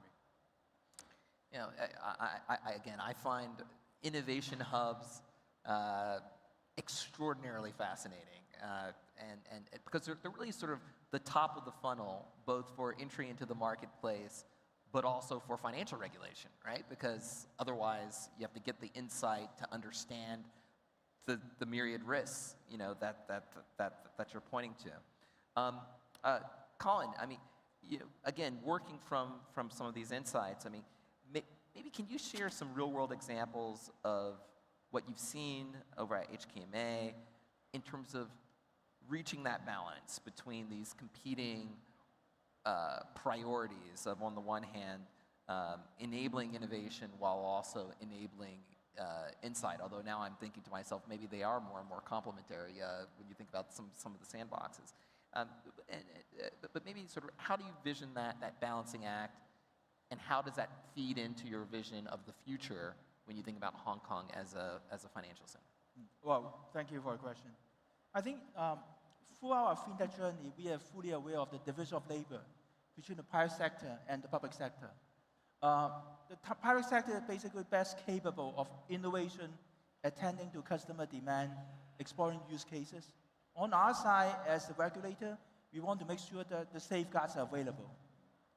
So the usual approach to facilitate the private sector to innovate is actually to involve them in the product design stage, for example, through sandbox, through proof of concept, that sort of involvement. As to the ensuring the proper safeguards will be available, there are different approaches. It may range from, helping them to set the common standard, the guardrail. It may even require making new legislation. For example, we recently launched a consultation on stablecoin regulation. And it may even require the implementation of financial infrastructure to ensure that the private sector will work within a safe environment. Just two examples. One, I think 2 years ago, we launched financial market infrastructure. It is a data platform to connect banks with different data sources, like e-commerce platform, like payment gateways, and even government departments. For that one, we actually have gone through the 2 years proof of concept involving the industry as well as the regulators to ensure the product coming out, on one hand, can meet the use cases, and on the other hand, it can meet the regulatory requirements. And we actually also kind of implement a governance structure to make sure that they will comply with the relevant rules and regulations. And recently, we launched another project. We call it Project Ensemble. It is meant to facilitate the development of the tokenization market in Hong Kong. It has a much wider scale, and it involves not only about the payment, it also involves the asset tokenization. So for this one, we actually gather even a bigger community. We call it an architectural community, involving tech companies like Microsoft and technology in China, and also other industry participants, also the academics, to make sure the innovative part will be properly taken care of. At the same time, we also bring in the regulators, because when these asset tokenization products, when they come out, they will probably fall under the security regulatory parameters. So we also invite these security regulators to come in to make sure the whole thing, on one hand, it can facilitate innovation. On the other hand, we can also deal with the regulatory requirements. As regarding the vision about Hong Kong's, fintech landscape, and I think locally, I think we definitely want to see more adoption of technology across different financial sectors in order to provide fair and efficient service to the people in Hong Kong. And that actually has been set out in our FinTech 2025 strategy. But for Hong Kong, we have an added mandate about preserving and advancing our role as an international financial center. So we will probably be investing more on connectivity in order to enhance the reach and accessibility of financial service. Because in the evolving digital economy, we may end up competing with others in the very globalized, digital world. So we believe the endeavor we are working on, like tokenization, like Ambridge that His Excellency just mentioned, all share the same objective. Thank you. Great. So up to this point in time, I guess we've been thinking a little bit about objectives, priorities, regulatory philosophy, just again, the scope of moving from stablecoins to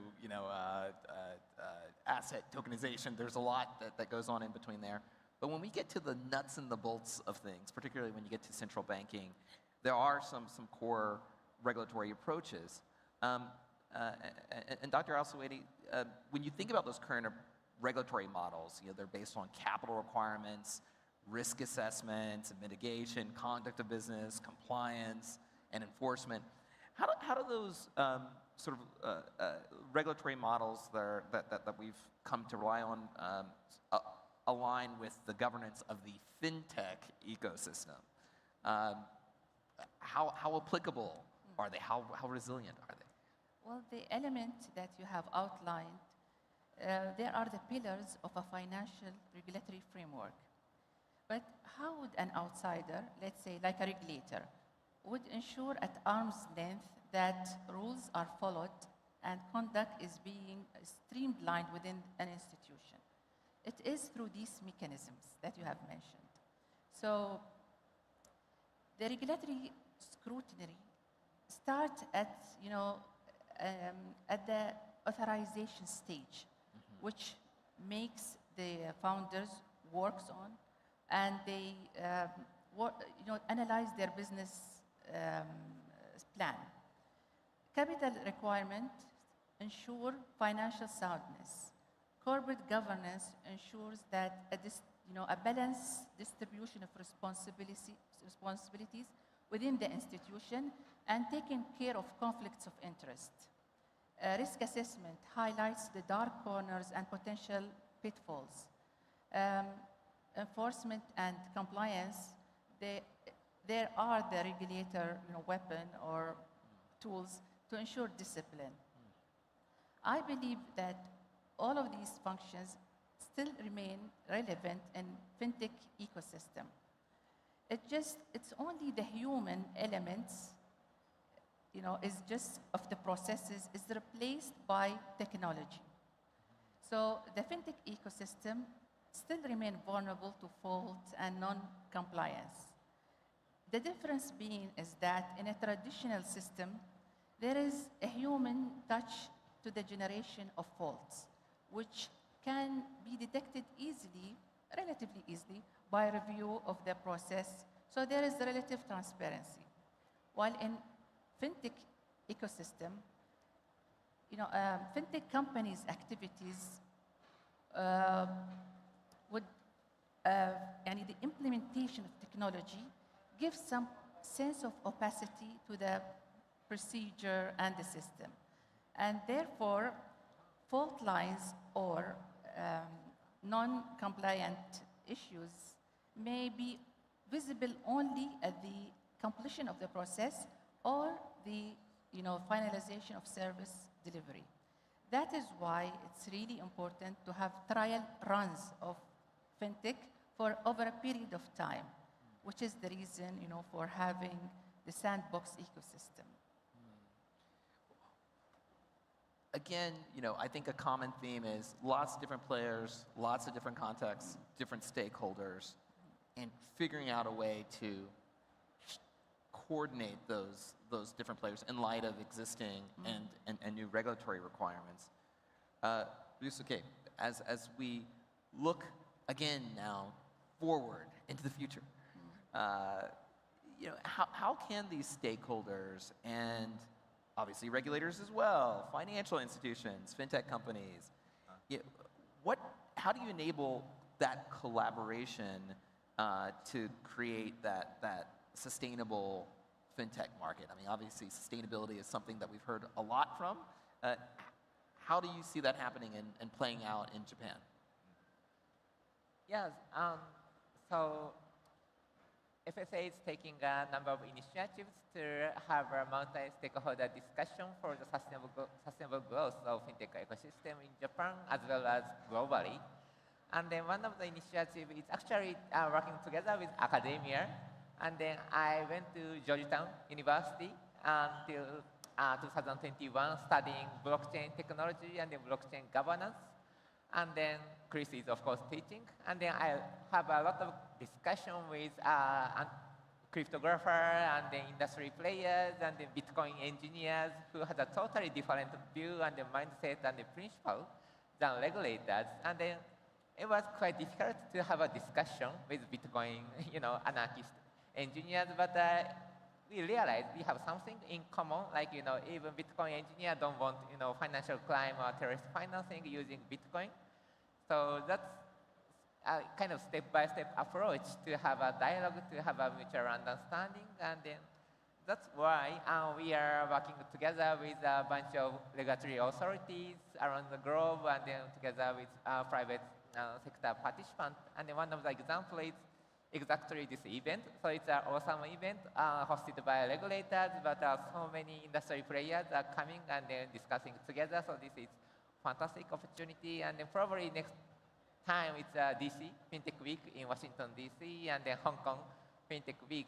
And then I was in Dubai in May to join Dubai Fintech Week. So that kind of dialogue with regulators and private sectors are quite critical for us. And then hopefully we have a similar Japan Fintech Week taking place March next year. So that is another opportunity to come to Tokyo and then, see what's going on in Japan's fintech ecosystem and then how regulation is developing and then how regulators are friendly or, I hope we are friendly, but how you can work with, regulators from a totally different culture and then different perspectives that for sure we can work together. Great. I think, please, I was going to give you the last word, but I wanted to also add add So on the ask extra your question. Please. Okay, so just to follow up, on what you said. Of course, these forums are important in exchanging knowledge and all of it. But we at SAMA, in some of the market-driven approach, maybe something I neglected to say, is that we follow a solution-based approach. You've mentioned some of the digital assets, right? The unbacked part of it. Remember our previous discussions, when we look at that market, that is purely speculative. You would say, even if there is a global push or there is a trend globally on the uses of this technology, of that technology, if it's not solving an actual problem, if it's not adding anything to your economy, why would you adopt it? You need to consider, because the downside risk might be greater than any potential upside risk. And that's the case, in our opinion at least, when it comes to the unbacked digital assets, the so-called crypto. We don't see any solution that's being solved. It actually creates problems unintentionally. So, but priorities differ between policymakers and their different philosophies. So it's important to exchange information just to understand how are you approaching these issues and also continue to understand, experiment, and look for opportunities to further improve while maintaining the stability and the resilience of your sector. Again, having a sort of curiosity to experiment while at the same time to supervise.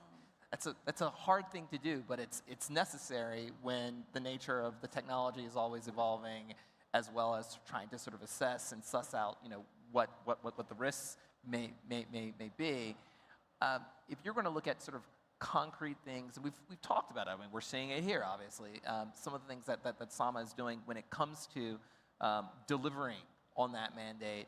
You know, what are the 2 or 3 things that you would want to highlight from your perch when you look at all the regulatory innovation and when you look at the sandbox and the like? So it is difficult, and it is difficult for central bankers and policymakers who used to follow, including us, who used to follow a very traditional model of finance, and it's very clear. We have the Basel Core principles, and we apply them, and then you'll have this NBFI market that there are no clear standards, but you don't want to stifle innovation. You don't want to also block opportunities for entrepreneurs.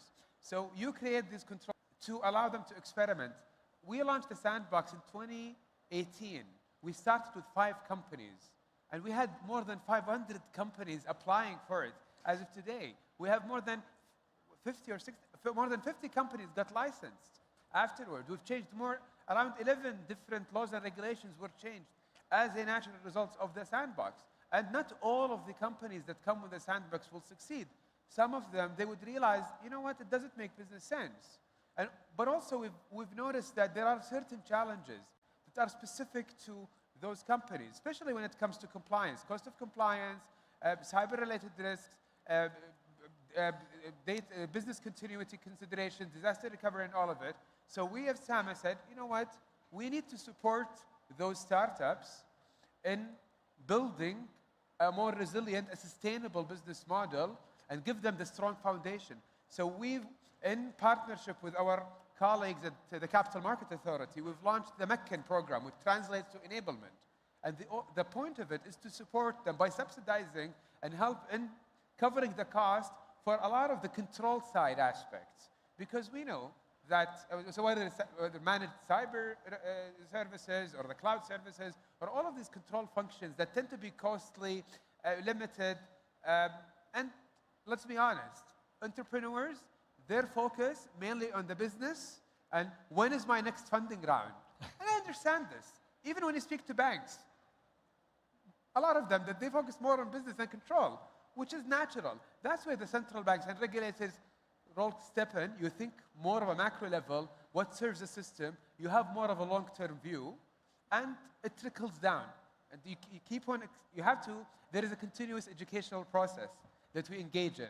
But it's a line, it's a very thin line to tread. I agree.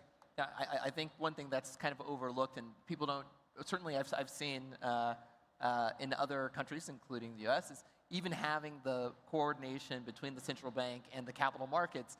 Yeah, it's, you know, even within your own countries is something that, yeah, and this, between regulatory agencies, it's something that always is a job to sort of execute on, and so that's really very impressive. I want to thank all of you again for a little bit of a 360 world overview of fintech and financial regulation.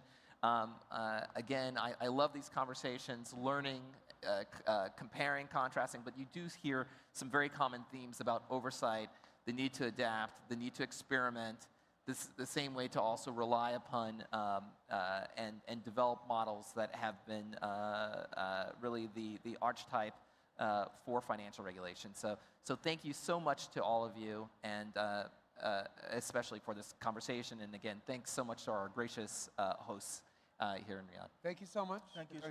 Thank you so much for coming to the first edition. Thank you. Okay.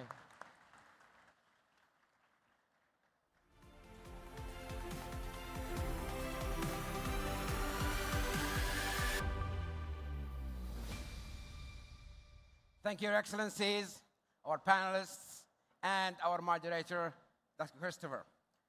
Ladies and gentlemen, before we go on to the next side, into the next section, I would like to take this opportunity to once thank again our sponsors who made this event possible. The founding partners of Saudi Payments, Visa, SMB, and Al Rajhi Bank. And of course, there are a lot more. Now, for the next section, we have a fireside chat, innovation to impact fintech as a catalyst for global progress. Our speaker is Her Excellency Dima Yahya, the Secretary General of the Digital Cooperation Organization, DCO. Moderating is Nadine Hani, the senior presenter at Al Arabiya News Channel. Ladies and gentlemen, let's give them a big round of applause.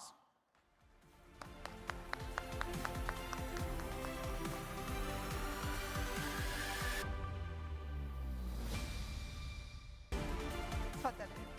هون وأنا الثاني. Go ahead, go ahead.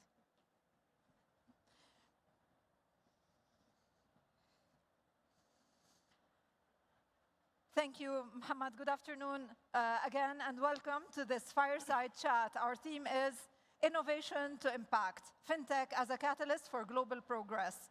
We will discuss the impact of digitization on global societal and economic progress. And who better to discuss that than Her Excellency, Mrs. Dima Yahya, Secretary General of the Digital Cooperation Organization, DCO. Your Excellency, thank you so much for being here with us today. Well, thank you so much for having me, Nadine. It's always great to be in this innovation atmosphere, and especially talking to you and always welcoming you here in Riyadh. Thank you very much. It's my pleasure. We are gathered today to discuss fintech, which is relatively new, especially in our part of the world. Let us shed light first on the size of this sector, whether globally or here in our region. Well, of course, Nadine, you know, looking at the fintech ecosystem, although it is a very young sector, let's say, but it's growing very rapidly. If we look at it today, it's contributing to more than $220 billion to the global economy. And that by itself is a huge growth. Looking into what is going to be and projected in 2032, we're looking at an increase to a $1 trillion that contributing to the global economy. If we look at also the market cap of also the listed or the traded fintech companies in the publicly listed market, we see that the fintechs collectively contribute to more than 1.5 trillion. Now that by itself is a huge also number that is doubled 4 years ago. If we look also from the number of fintech companies, 350 unicorns, fintech unicorns, with a collective valuation of more than $1.5 trillion as well. That is a huge growth to a relatively very young sector. When we look at Saudi Arabia specifically, it is a contributor to that economy and a very big player as well. When we look at the Vision 2030 and betting on digital economy being a source of diversifying the economy, fintech plays a big role in that, and it is a piece of that puzzle.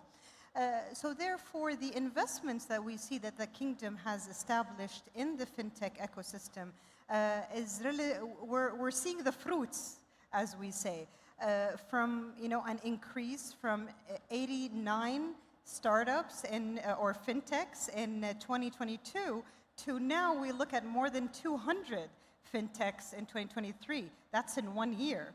So we expect more growth as well, as the kingdom is looking to become an environment where not only to support innovation and local startups, but also to attract the big players in the market to stimulate that ecosystem. So it is young, but it's growing very fast. Can we still consider it niche? Because today we are talking about the wide adoption of consumers for fintech solutions, whether here in KSA or globally. But in KSA, I have to say the level of readiness is very high, whether from an infrastructure perspective or the readiness of the people to adopt fintech solutions. Yeah.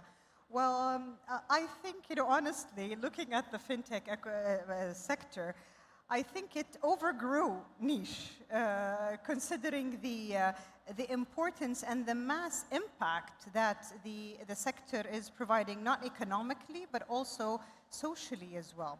So if we look at the adoption, we're looking at 4.5 billion people in the world, which is more than the half of the population, already are aware of fintech solutions and services online.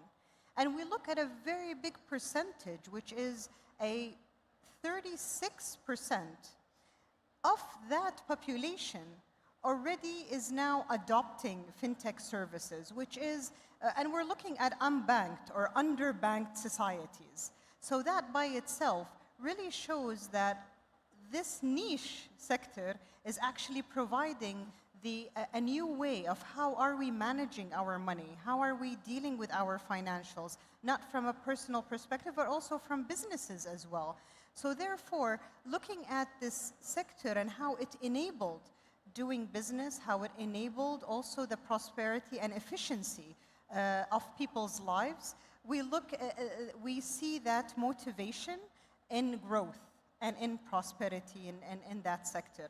So looking at Saudi specifically, if we want to put a lens on how Saudi looked at this sector from a very proactively manner and said, we want to see how can we expedite that growth in this sector by creating Fintech Saudi, which was established in 2018. And from that time till now, not only in supporting the ecosystems, but providing us a sandbox as well that enables innovation in terms of regulation and policy, not to suffocate the innovation, but also to prosper.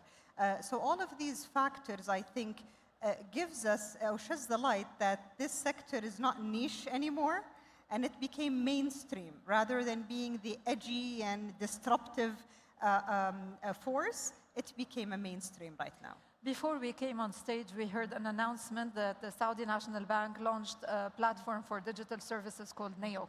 Let us talk about the traditional banking sector. To what extent is it a challenge is digitalization a challenge for traditional banking sector? And to what extent can fintech be the answer to those challenges? That's a great question, Nadine. And we're very proud and happy of the launch of the new digital services that SMB is launched today, which is NEO. And we see a lot of other banks also going in that trend as well. Or I wouldn't say trend, but going into the same direction. Yes. Exactly. I see the biggest challenges that banks are suffering from a long time until now, which is, I would say, accessibility. Now, in many terms, you would see in terms of accessibility by serving unserved remote areas or underserved communities, and by using fintechs, it enables that reach and making sure that people, individuals, and also small businesses can have financial services, or either in terms of opening a bank account or having access to credit and loans and so on. Another accessibility as well, which is the audience and the consumers. If we look at DCO itself, we represent 800 million in population. 75% is under the age of 30. A very tech-savvy community. Now that is a community or a consumer base that is very difficult to reach in traditional manners by, like us, going to physical banks before. They need a click of a button and a very easy access and inclusivity in services. So also that customer base needs a new way of thinking. And this is a big challenge for banks. And that's why they are now looking into a lot of banks we see are starting to establish investment firms or venture capitals that would invest in fintechs to help bridge that gap in terms of accessing those type of consumers. Of course, with the widespread use of technology, also there is the higher risk of cyber crimes. So to what extent should regulators be aware of that and proactive in dealing with that? Mm-hmm. Well, that's a very important factor that we really need to put an eye on.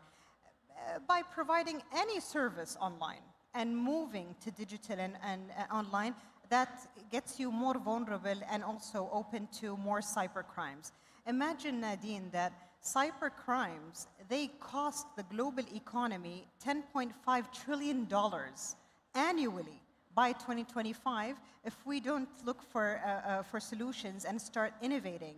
So here is where we really need to look at two really main matters in this case when we are looking at cybercrime. First is we have to be more agile and nimble in the way that we are regulating. So putting the right protections in place and working with the innovator proactively to understand the technology and to know exactly how can we protect that technology from a regulation perspective. And this is where we see Saudi Arabia being proactive in the agility and the maturity of the sandbox for fintechs. Another thing is we have to really increase the innovation when it comes to cybersecurity and provide the right platforms and environment for innovators in the field of cybersecurity to come up proactively with such protective solutions. We see the investment in cybersecurity on a global level reaching more than $200 billion, just investment in cybersecurity. That gives us an indication that, yes, it's risky, but not to scare us. We have to invest more in our safety as well. I just want to point out that we have a session this afternoon dedicated to the issue of cybersecurity in the age of widespread use of fintech. We started the conversation by saying that we want to discuss the societal impact of fintech. You mentioned inclusivity, and this is a very important point. But today, how can we assess the impact of fintech on society? How can we measure the impact on society? Well, such kind of questions are very dear to my heart. You know, as we're talking financially and economically, and we have already talked about how the contribution of fintechs to the global economy is very big and also very rapid in growth. We see today fintechs contributing to more than $175 billion to the revenue, the total global revenue of the banking sector. But we cannot neglect the social impact as well. By providing fintechs, we have enabled people to have more access to financial services, either in remote areas, either unbanked or underbanked communities, enabling small and medium businesses to do business, to get access to capital very quickly, and also to have more human-to-human reaction when it comes to financial services. Fintechs allowed a more inclusive, equitable, and also a sustainable ecosystem for individuals and smart and entrepreneurs as well.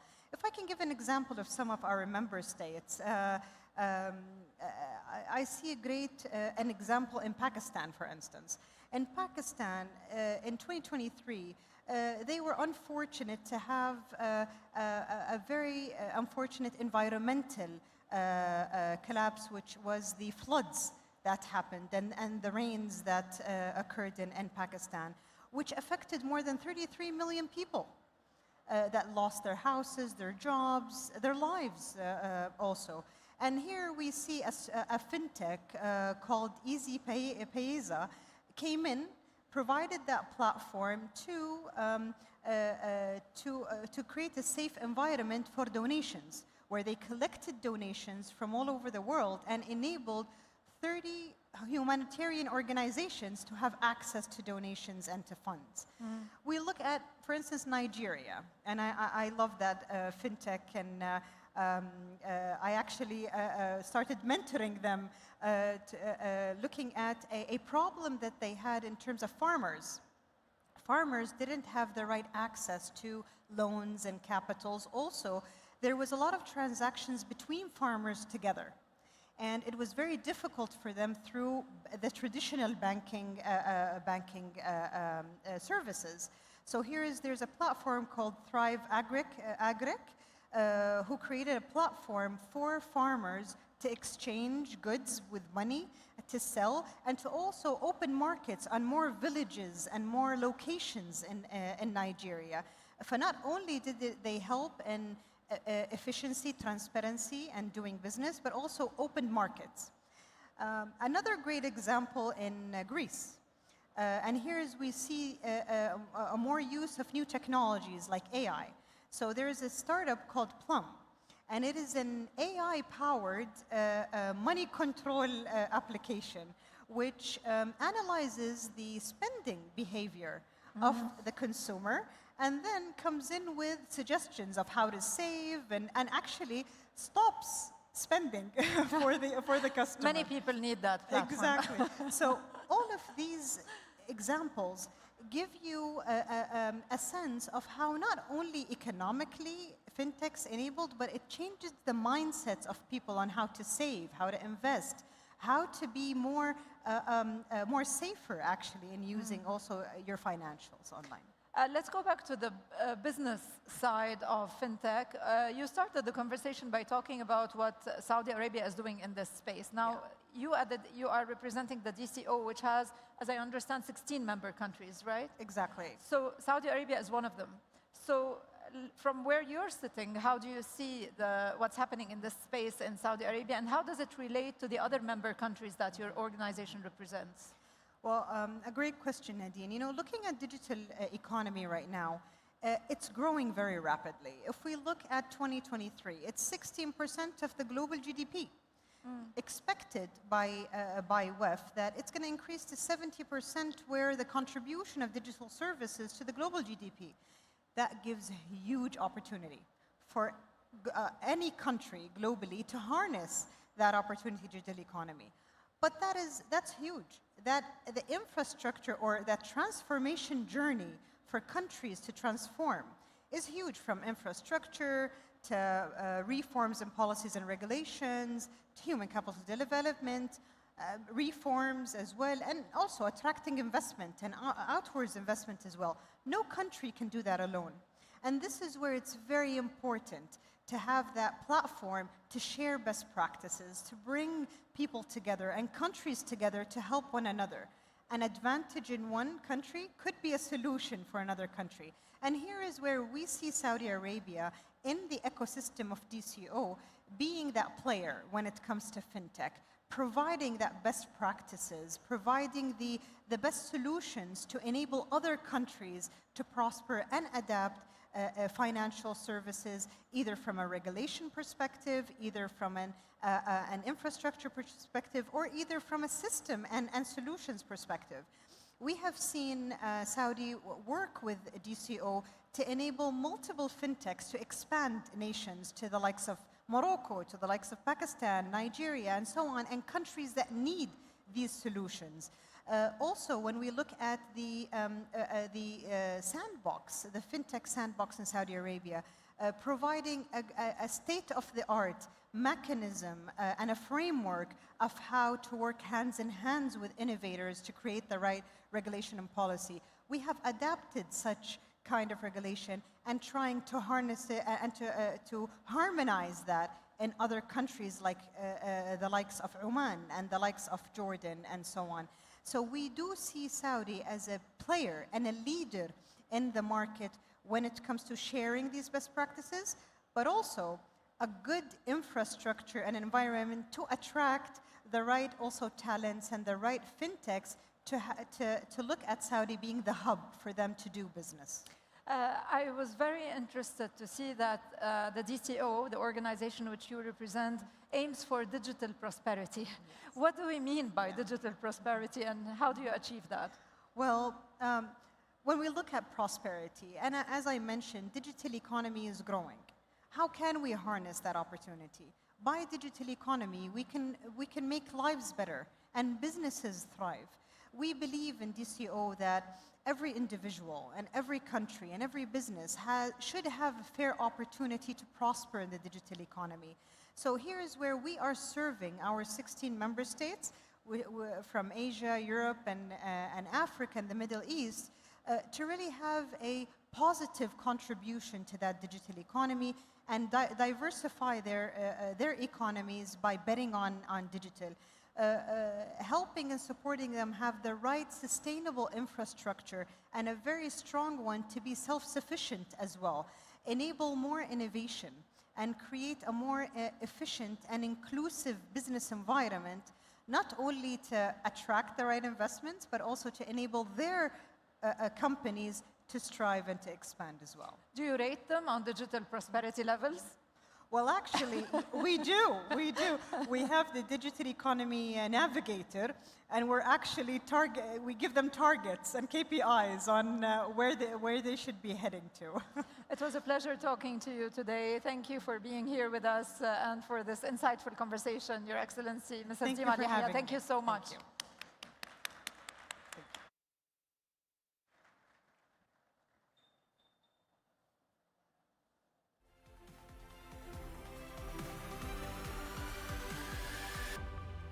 Thank you, Your Excellency.